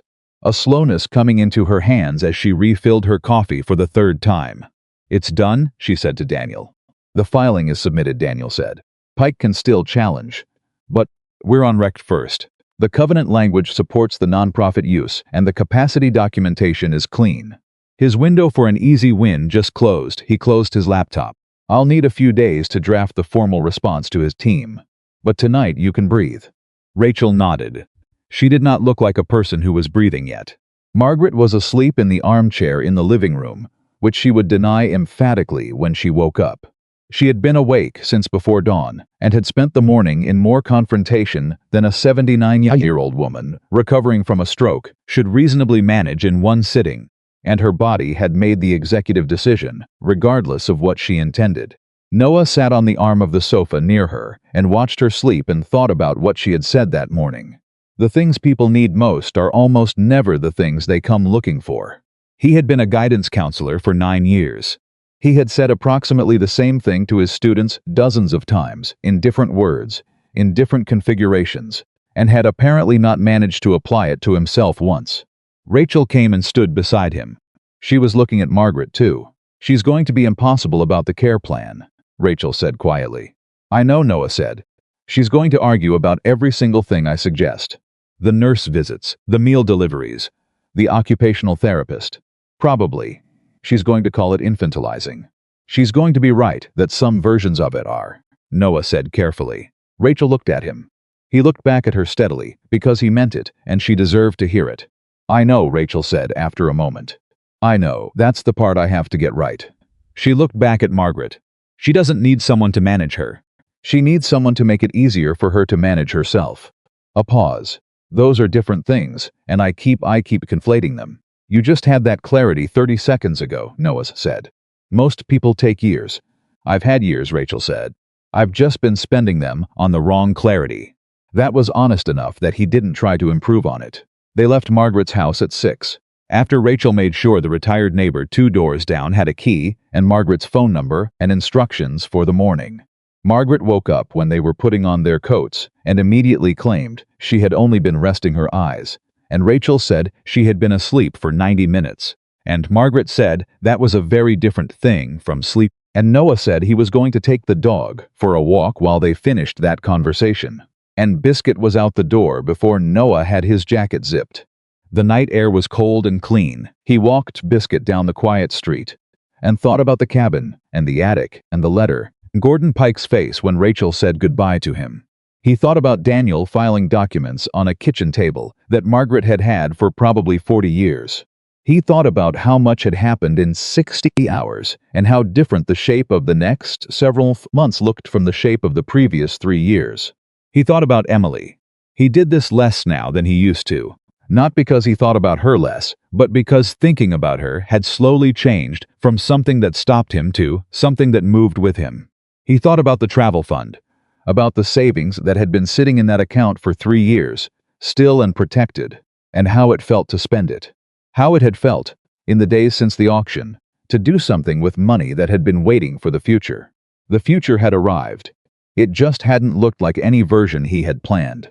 He came back inside to find Rachel and Margaret in the kitchen, standing side by side at the counter, and Margaret was writing something on a notepad, and Rachel was looking at it over her shoulder with the expression of someone checking work rather than taking it over. It was a small thing, but it was the right version of the thing, and he stood in the doorway for a moment and let it be right. Rachel looked up.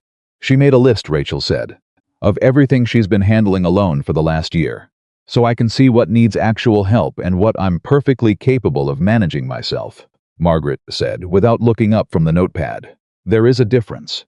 "There is," Rachel said, "and this is how we're going to find it." Noah sat down at the kitchen table. "Can I help?" Margaret pushed the notepad toward him. He read it. It was longer than he expected, and more specific, not just the big things, but the accumulated small ones that alone are manageable, and together become crushing. The quarterly foundation reports, the cabin maintenance schedule, the property tax filings, the medication management, the grocery delivery that had lapsed when the regular service changed its route, the 3 neighbors who depended on Margaret for rides to appointments because she had been the most reliable driver on the streets and had not told anyone that she no longer felt confident driving after dark. He read the whole list, set it down. "Some of these things need professional services," he said. "Some of them need community. And some of them," he looked at Margaret directly, "you need to let go of. Not because you can't do them, because doing all of them together is the reason you ended up in a garden chair at 6 in the morning after not sleeping." Margaret looked at him with the measured attention she probably gave to grant applications and foundation reports, neither defensive nor entirely comfortable. "The neighbors with the ride appointments," he said. "What if we connected them with the community transport service through the county? They have a volunteer driver program." "I know they have it," Margaret said. "I helped fund it." "Then you know it's good." A pause. "It's adequate," she said, which from Margaret Holloway probably meant it was fine. "The medication management," Noah said. There's an app. I am not using an app, Margaret said. There's a person, he corrected, without missing a beat, at the hospital pharmacy who runs a weekly check-in call for patients managing multiple medications. It takes 15 minutes and it's free. Rachel looked at him. How do you know that? I refer students to it when their parents are managing complicated prescriptions, he said. The program extended to seniors last year. Margaret looked at the notepad, then at Noah, then at the notepad again. That seems reasonable, she said. It was the most gracious concession she had made all day. They stayed another hour. By the time they left, the notepad had become a working document, and Rachel had photos of each page on her phone, and Margaret had agreed to 2 nurse visits per week to start, not 3. She had been firm about that, but 2 with a review in a month. It was not everything Rachel had wanted. It was enough to build on. In the car, driving back toward the interstate, Rachel said, "You were good in there." "I just talked to her like a person," Noah said. "I know," Rachel said. "That's what I meant." The drive back to the mountain was quiet, in the way that follows a day that has asked a great deal of 2 people. Not uncomfortable quiet. The kind where you are both still thinking about the same things, but don't need to narrate them out loud. It was Rachel who spoke first, about 40 minutes in. "The cabin needs a governing board," she said. "Not just me. A real board with real accountability. Financial management that isn't dependent on one person's availability." "Agreed," Noah said, "and paid staff. Not volunteers for everything. There have to be paid positions for caretaking and administration, or it'll collapse the first year." "Agreed. And a formal partnership with an organization that can provide oversight when I'm not available. The hospital, maybe. Or a statewide nonprofit housing organization. I know someone at the Tacoma Housing Coalition," Noah said. "They've partnered with school programs before. I could make an introduction." Rachel glanced at him. "When?" "This week, if you want." She looked back at the road. "You're very calm about this," she said. "About what?" "About being involved," she said. "You won a 3-night stay at a cabin auction. You didn't sign up for a nonprofit governance problem." "I know," he said. "So why are you still here?" The question was direct and deserved a direct answer. He gave her one. "Because the thing Margaret said is true," he said. "About people needing what they're not looking for. I came to the cabin to spend money that had been sitting still since Emily died. To prove I could want something again." He paused. "I didn't know I was going to find out that the woman who changed my life when I was 16 had spent 30 years watching over me. I didn't know I was going to spend the weekend with someone who is lonely the exact same way I am. I didn't plan any of that." He paused again. "But I'm not going to leave it either." Rachel was quiet for a moment. "I'm not easy," she said. "I need you to know that going in. I'm not easy, and I'm not ready to depend on someone I just met, and I will probably push back on half of what you suggest and need to figure things out in my own order." "I know," he said. "You don't know yet," she said. "But you will. I can work with that," he said. She didn't say anything else. But after a moment her right hand, which had been on the gear shift, moved slightly, and stayed there. They got back to the cabin just before 10. It felt different coming back to it now. Not like a place they had been stranded, but like a place they had chosen to return to. The key in the lock felt like a different action than it had 3 days ago. Inside, the cabin was exactly as they had left it. Margaret's groceries still on the counter. The repaired porch railing. The generator running steadily. 2 coffee mugs still on the back porch from the previous evening when they had sat by the lake. Rachel looked around the space for a long moment. "Holloway House," she said quietly to herself. "What?" She turned to him. "That's what we should call it. The retreat. Holloway House." She said it like she was testing the weight of it. It's her name. But it's descriptive. It's a house that hollows you out a little, in the good way. Makes room for something. Noah looked at her. "Holloway House," he said. "I like it." She nodded once, decided. "Then that's what it is." The weeks that followed were not clean or simple, or organized the way Rachel's lists made things look. They were the particular kind of difficult that comes from doing something real, from trying to build a structure that will actually hold weight over time, rather than a version that looks good at the proposal stage. The grant applications came first. Rachel led on those, working from Seattle on evenings and weekends with the focused intensity that Noah was learning, was her natural mode when she believed in something. She was good at it, structured, precise, persuasive without overpromising. The first application went to a statewide foundation that supported rural community programs. The second went to a healthcare organization that funded respite care for nursing staff. The third, Noah's contribution, went to a foster youth advocacy group that had been looking for a retreat partner for 2 years. Noah's contact at the Tacoma Housing Coalition turned out to be more than an introduction. Her name was Patricia Osei, and she had been running residential programs for 15 years. And when Noah explained the Holloway House concept over coffee in Tacoma on a Tuesday afternoon, she said, "Tell me more," and then called her board chair while they were still sitting there. Patricia came to the cabin the following Saturday with 2 board members, and Rachel drove up from Seattle to meet them, and they spent 4 hours walking through the space and talking through the logistics. By the end of the afternoon, the Housing Coalition had offered to serve as the formal fiscal sponsor for Holloway House, while the nonprofit application was in process, which meant grant eligibility, administrative infrastructure, and a layer of professional oversight that meant Rachel was not the single point of contact for everything. When Patricia's car pulled out of the driveway, Rachel stood on the porch for a moment. Then she turned to Noah. "That was the piece I couldn't figure out," she said. "The infrastructure piece. How to make it not just me." "I know," he said. "How did you know Patricia would be the right person?" "I didn't," he said. "I knew she was someone who understood that programs need structures, not just passion." The right person part was luck. Rachel considered that. "I don't believe in luck," she said. "I know," he said. "But it exists anyway." That almost got a full smile.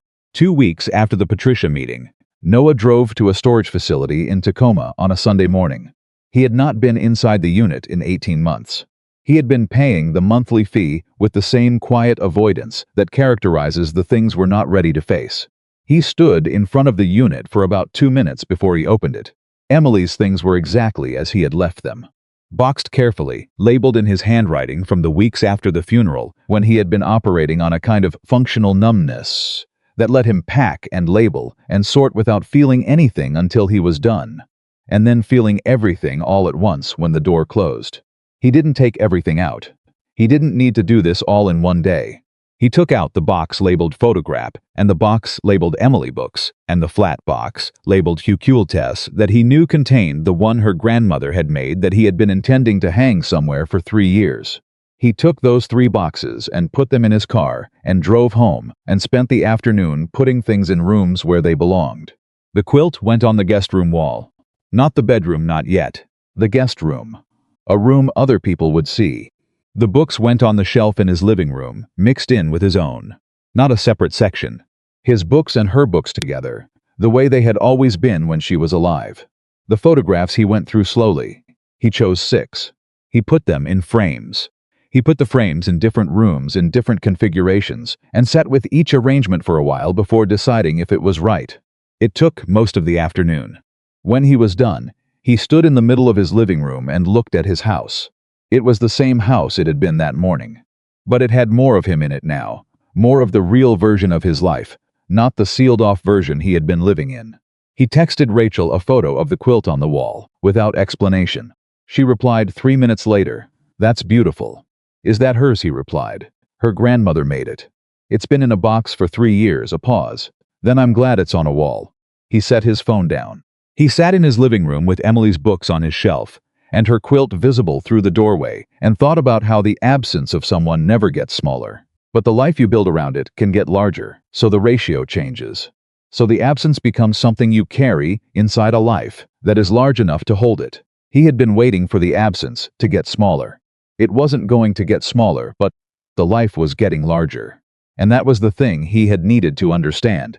And it had taken a stormy November, a double-booked cabin, a woman with a locked suitcase, and a 79-year-old matchmaker with a 30-year plan to get him there. The first real clash came 6 weeks in, on a Thursday evening over the phone. Rachel called him at 8:30. He could tell from the first word that the day had been long. "The hospital's legal team wants to add a liability clause to the partnership agreement," she said. "It would require every Holloway House guest to sign a comprehensive waiver that covers physical injury, emotional distress, property damage, and 3 other categories I don't fully understand. The language is so broad it would scare people off before they arrived." "Can Daniel redline it?" Noah said. Daniel can redline it, but the hospital's legal team will push back and the revision process will take a month. Meanwhile, we have a potential first group confirmed for March, and if the agreement isn't finalized by February 1st, we lose the booking. A pause. And Patricia called today to say, the Housing Coalition Board wants to add 2 additional oversight meetings per quarter, which is fine in principle, but they want them in person, which means either I'm driving to Tacoma every 6 weeks, or I host them in Tacoma, Noah said. Silence. They're your board meetings, she said. They're Holloway House's board meetings, he said. I'm involved, I can host, Noah. Her voice changed. You're a guidance counselor at a high school in Tacoma. This is not your job. I know it's not my job. You have a job. I do, so do I, she said. A real one, with patients and schedules and Rachel, he said it quietly. Not to interrupt her. To slow her down. What are you actually saying? A pause. A long one. I'm saying I don't know how to do this without it becoming the thing I'm most afraid of, she said finally. I don't know how to be involved in something without becoming the person responsible for everything. I know, he said. I don't know how to accept help without feeling like it makes me less capable. I know, and I don't know, she stopped. I don't know what we're doing. The two of us. I don't know what to call it or how fast it's supposed to go or whether I'm ready for it to be anything specific. The honesty of it landed like something physical. He sat with it for a moment before answering. Here's what I know, he said. I know I'm not trying to take things over. I know I'm not trying to rescue you or replace something you lost or fill a space in my own life that I'm too scared to rebuild another way. I know I show up to things I say I'll show up to. He paused. And I know that whatever this is, I'm not in a hurry to name it before it's ready to be named. Another pause. Okay, Rachel said quietly. Okay. Okay, she said again. I'm going to call Daniel tomorrow about the liability clause. You can talk to Patricia about the board meeting location. Done. And I'm going to try to stop treating every act of collaboration like a test of whether I'm losing myself. That one might take longer than tomorrow, he said. Probably, she said. I'll work on it. So will I, he said. What are you working on? He looked at the quilt visible through the doorway. Letting things be where they belong, he said. Instead of where I put them so I don't have to look at them. Rachel was quiet for a moment. He could hear her breathing. That's a hard one, she said. It is. The second major conflict came from a direction neither of them expected. Margaret called Noah directly in the 3rd week of December, which surprised him. She had his number. He had given it to her at the house, but she had not used it until now. I need to tell you something, she said, without preamble. And I need to tell you before Rachel, because she will react first and understand second. And I need someone to understand first, so that when she reacts there, is someone steady in the room. He felt the specific quality of that, ask the trust in it, and the weight. Tell me, he said. The stroke was not minor, Margaret said. The words were very still in the air. I told Rachel it was minor because I needed her to come for the cabin. Not for me, Margaret continued. The truth is that my physician has recommended I not live alone past the spring. My balance is affected in ways that are likely to progress. The probability of a second event within 18 months is higher than I represented. Noah sat down, Margaret said. I know, she said. I know, I need you to help me tell her. She's going to be furious, he said. Yes, Margaret said, at you for not telling her. Yes. And at me for knowing first, a pause. Possibly, Margaret said. But she trusts you. She trusts you in the way she has always found it difficult to trust people, which is the careful way, the way that takes time, and she has given it to you faster than I expected. Another pause. I need that trust in the room when I tell her the truth. He drove to Seattle the next Saturday morning. He told Rachel on the way to her apartment door, not inside, not sitting down, because he knew her well enough now to know she processed difficult things better when she was standing up and could move. He said, before we go in, Margaret called me this week. She told me something she needs to tell you in person, but she asked me to tell you first that she hasn't been completely honest about her medical situation. Rachel stopped walking. How not completely honest, she said. More serious than she said, he said. She wants to tell you the rest herself, but she wanted me here when she does. Rachel looked at him. Her expression moved through several things in quick succession. The anger, yes, already forming, but also something underneath it that was not anger at all. Something that was afraid. How serious, she said. I don't know the full details, he said honestly.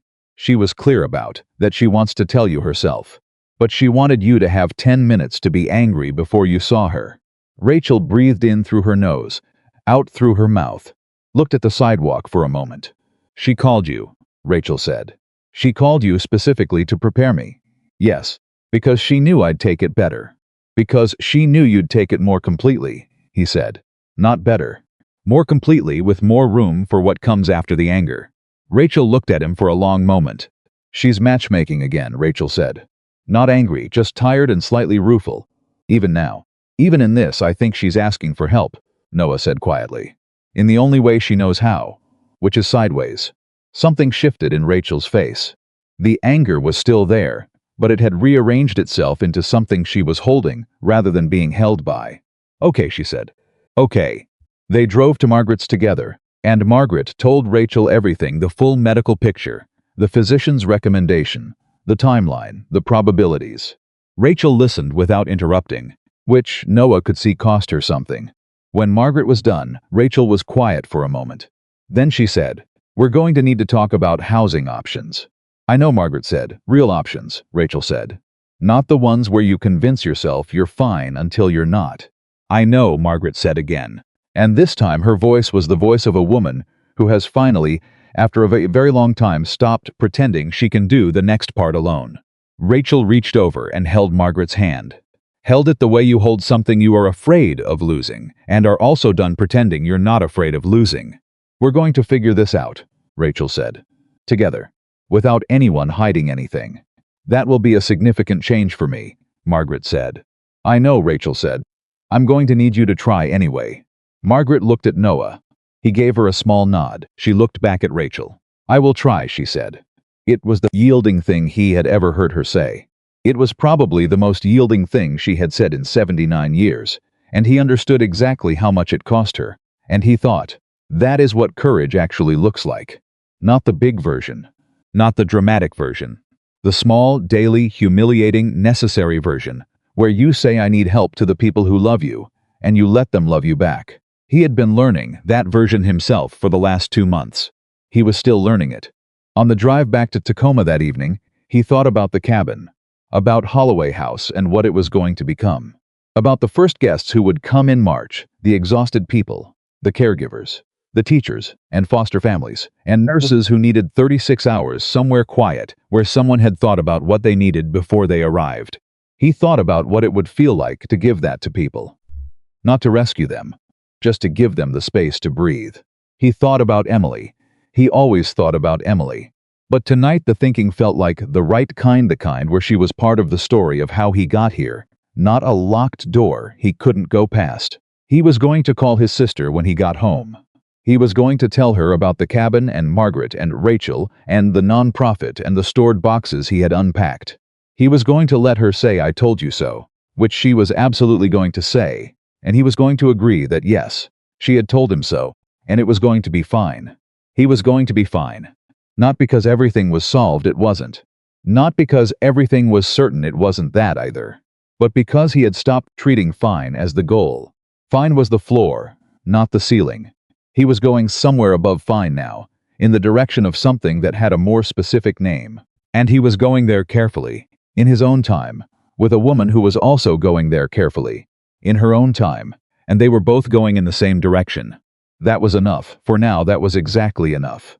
The first group arrived at Holloway House on a Friday evening in March. Rachel stood in the kitchen and listened to the sound of car doors and voices and footsteps on the repaired porch, and she felt something she had not expected to feel. Terrified. Not of failure she had done the work. She knew the work was solid. Terrified in the specific way you feel when something you fought for is about to become real, and real means it can also go wrong. Noah came in through the back door and read her face in approximately 3 seconds. "They're going to be fine," he said. "I know they're going to be fine," she said. "I'm the one who might not be fine. You're going to be fine too. You don't know that. I know you repainted that guest room twice, because the first color wasn't restful enough," he said. "I know you drove up here 4 times in the last 6 weeks to personally verify that the heating system was functioning. I know you made a binder. The binder is practical," she said. "The binder is 47 pages," he said. "There's a lot of information." He looked at her. She looked at him. Then she exhaled one long controlled breath and said, "Okay, let's go greet them." The first group was 6 people. Two nurses from a hospital in Spokane who had both worked through the hardest years of their careers without a single week off. A foster mother from Yakima who had taken in 11 children over 8 years and had not had a weekend to herself since before the pandemic. A high school teacher from Bellingham whose name Noah recognized from a grant letter his school had co-signed. And a young man named Marcus, 22 years old, who had aged out of the foster system at 18 and was now a first-year social work student, who Rachel had specifically wanted included in the first group because she had told Noah, the people who make it through that system deserve to see what it can build, not just what it takes. Marcus stood in the living room of Holloway House and looked around slowly with the expression of someone who is trying very hard not to show how much something is affecting them. Noah knew that expression. He had worn it himself, in a community center, at a computer terminal, at 16 years old. He crossed the room and shook Marcus's hand. "First time at the lake," Noah said. "First time anywhere like this," Marcus said. "Make yourself at home," Noah said. "That's not a thing we say automatically here. We mean it." Marcus looked at him for a moment, the careful look of someone who has learned to read whether people mean what they say. And then he nodded, and something in him settled just slightly. Rachel saw it from across the room. Her eyes met Noah's briefly. He gave her a small nod. She gave him one back. That was the whole conversation. That was also everything. The weekend ran the way the months of planning had intended. There were no grand programs or scheduled activities beyond the basics: meals together, if people wanted, fire in the evenings, kayaks available at the dock, a trail map on the kitchen table. The philosophy which Rachel had argued for against several board suggestions involving structured programming was simple. People who spend their lives responding to other people's needs do not need more scheduled responses. They need unstructured time. They need permission to do nothing in particular. By Saturday afternoon, the foster mother from Yakima was asleep in the armchair that had been Margaret's in the original cabin. The two nurses were on the dock with coffee.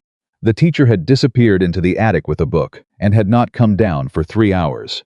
Marcus had spent the morning helping Noah carry firewood, not because he was asked to, but because he seemed to need something to do with his hands while he figured out how to be in a place that wanted nothing from him. "Over the woodpile," Marcus said. "You were in the system?" 3 placements, Noah said. "Between 11 and 16. Then what?" "Then a woman sat down next to me at a computer terminal and helped me fill out college applications," Noah said. "Then I went to college. Then I figured out what I was supposed to do." Marcus stacked another log. "How long did the figuring out take?" "I'm still doing it," Noah said honestly. Marcus looked at him. "That's either reassuring or terrifying." "Little of both," Noah said. Marcus almost smiled. Almost. And then fully. And it was the kind of smile that takes years to come back after it's been discouraged enough times. Margaret arrived on Sunday morning. She drove herself, which she was not supposed to do, in her old blue car that she claimed was perfectly manageable for short distances. And Rachel met her in the driveway with an expression that communicated several things at once, none of them ambiguous. "Before you say anything," Margaret said, getting out of the car with her cane, "the road was perfectly clear, and I drove under the speed limit the entire way." "The speed limit on that road is 55, Rachel said. "You driving at 55 is not the reassurance you think it is." "I drove at 40, Margaret said. "I am not foolish. I'm calling Patricia to arrange the driving service," Rachel said. "You may certainly call Patricia," Margaret said pleasantly. "I will tell her the same thing I am telling you, which is that I will accept the service for evening trips and long distances and will continue to manage the 7-minute drive from my house to the grocery store on my own recognizance." She looked at Rachel steadily. "We discussed this, we agreed." Rachel breathed. "We agreed to revisit it monthly." "It has been 3 weeks, Margaret said. "Would you like to revisit it in 3 weeks?" Margaret, Rachel. Noah, who was standing on the porch, watching this exchange, said, "Margaret, there's coffee inside, and the nurses from Spokane would very much like to meet you." Margaret turned to him with the expression of someone who has been offered an excellent exit. "Lovely," she said. "Rachel will revisit the driving in 3 weeks." Rachel looked at Noah. He raised his eyebrows slightly in the way that meant, "Pick your battles."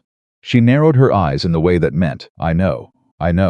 They had been having this particular wordless conversation for 4 months, and it had the comfortable rhythm of something well practiced.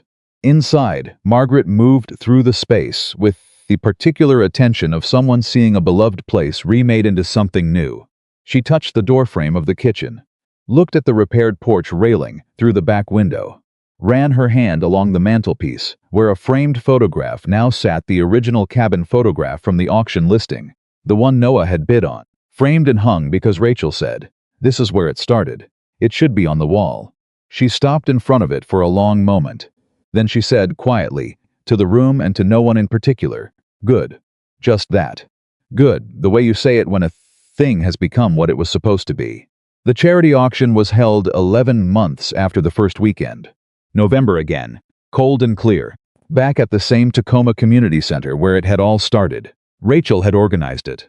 Noah had told her, approximately 40 times, that she didn't have to organize it herself, and she had told him approximately 40 times that she was organizing it because she wanted to, not because she had to, and this was the distinction she was working on, and he should let her work on it.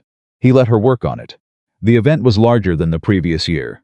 Holloway House had hosted 11 groups in its first 8 months: foster families, healthcare workers, teachers, caregivers, and 2 groups specifically arranged for adults who had aged out of the foster system and built stable lives and needed someone to say, "You made it. You deserve this." The waiting list had 43 names on it. The Housing Coalition had helped them apply for 2 additional grants, both successful.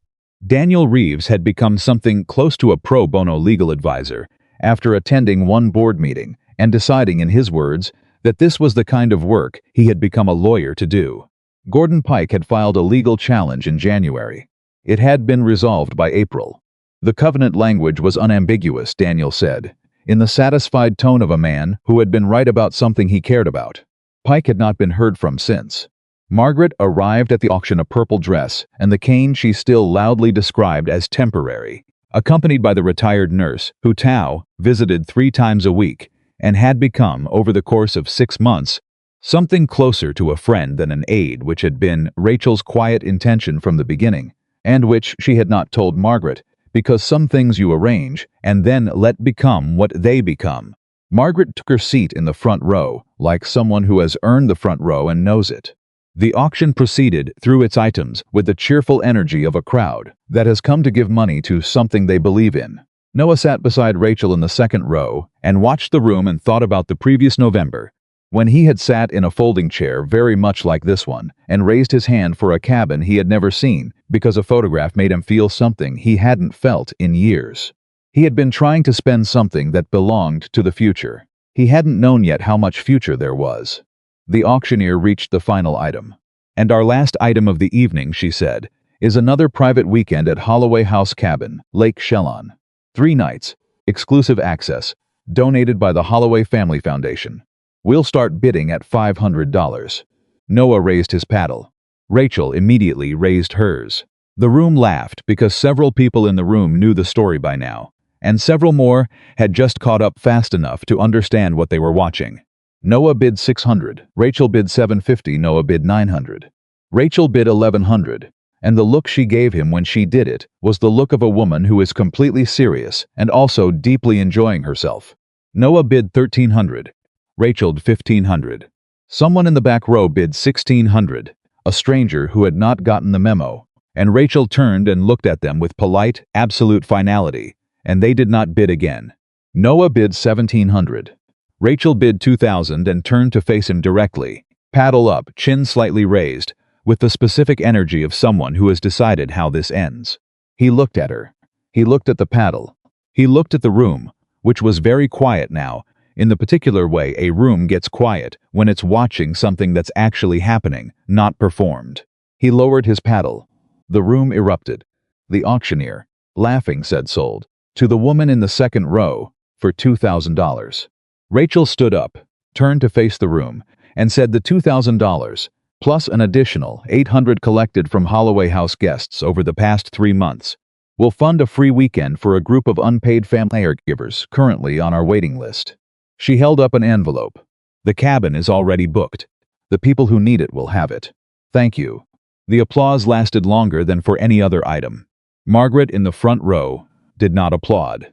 She sat very still, with her hands folded in her lap and her expression the one she wore when she was full of something she was not going to let out in public. After the event in the parking lot, Margaret stopped Rachel with one hand on her arm. "That was my move," Margaret said. "Arranging things quietly and then revealing them at the moment of maximum effect." "I know," Rachel said. "I learned it from someone." Margaret looked at her for a long moment. "I taught you well," she said finally. "You taught me a lot of things," Rachel said. "Some of them took longer to learn than others." Margaret nodded. Then she said, without transition, "He's going to ask you something tonight." Rachel went very still. "Margaret," she said. "I'm not saying anything else," Margaret said.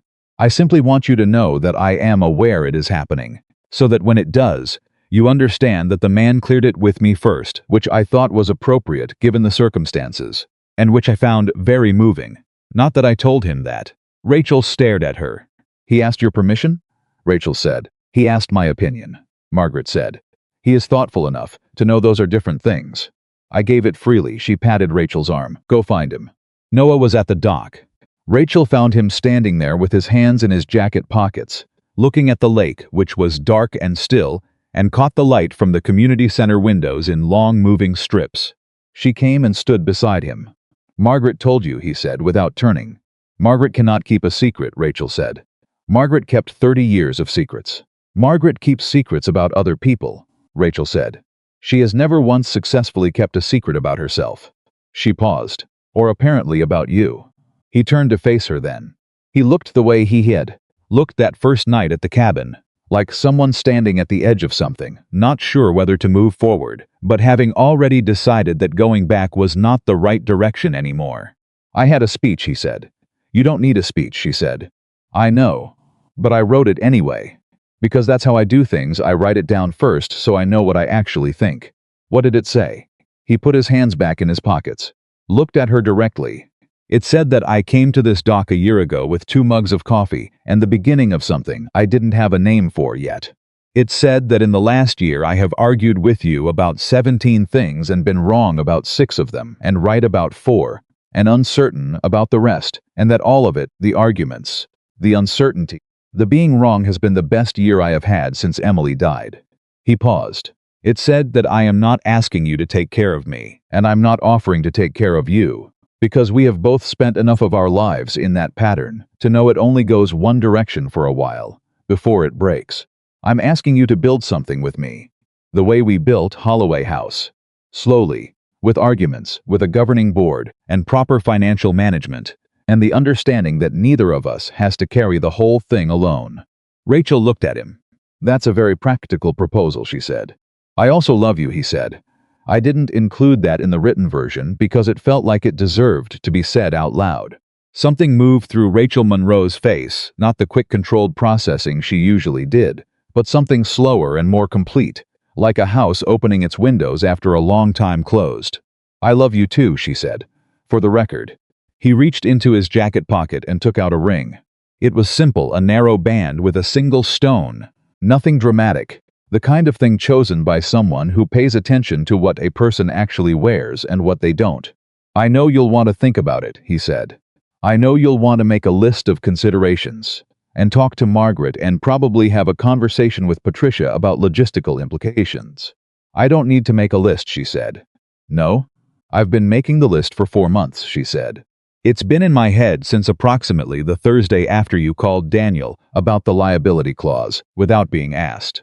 She looked at the ring, then at him. "The answer is yes. It was yes before you asked." He put the ring on her finger. She looked at it for a moment. Then she looked up at him. "Margaret is going to claim full credit for this," she said. "Margaret arranged a double booking," he said. "The rest was us. She's still going to claim it. She's earned it," he said. From the community center porch, audible despite the distance and the water and the November air between them, came a voice that carried with the particular carrying quality of a woman who has been projecting her opinions across rooms for 79 years. "I heard that," Margaret called. "And yes, I have." Rachel laughed. "The full version, not the almost version, the real one. From somewhere unguarded, the one Noah had been waiting months to hear without reservation." He laughed too. And standing on the dock where the water moved quietly below them and the light from the community center reached but didn't quite arrive, they held each other in the specific way of 2 people who have chosen each other carefully, After everything, after grief and guilt and locked suitcases, and attic letters, and Gordon Pike and 47-page binders, and 3 years of solitude and 18 months of estrangement, and a lifetime of learning how to need people without disappearing into the needing. After everything, Noah Sullivan had bought a peaceful weekend away from his life, with money he had been protecting for 3 years. He had driven up a mountain in a storm. He had opened a cabin door. And on the other side of that door had been exactly what he did not know. He was looking for not a rest, not a resolution, not a quiet place to be alone with his grief, but a woman unpacking her bags with every reason to send him away and not quite enough willingness to actually do it. An old woman with a 30-year plan and the patience to let it unfold. A dog named Biscuit who chose his people and stayed. A house that became something larger than itself. And a future that had been waiting the whole time. Not in a storage unit, not in a savings account held still for someone who was not coming back, but here, on the other side of the door, if he would only stop running long enough to walk through it. He had walked through it. And this Margaret's voice across the water, Rachel's laugh in the dark, the ring catching light on a finger that had reached for things all her life and was finally holding something that would not demand she let go of herself to keep it. This was not the end of the story. This was exactly the kind of beginning that lasts.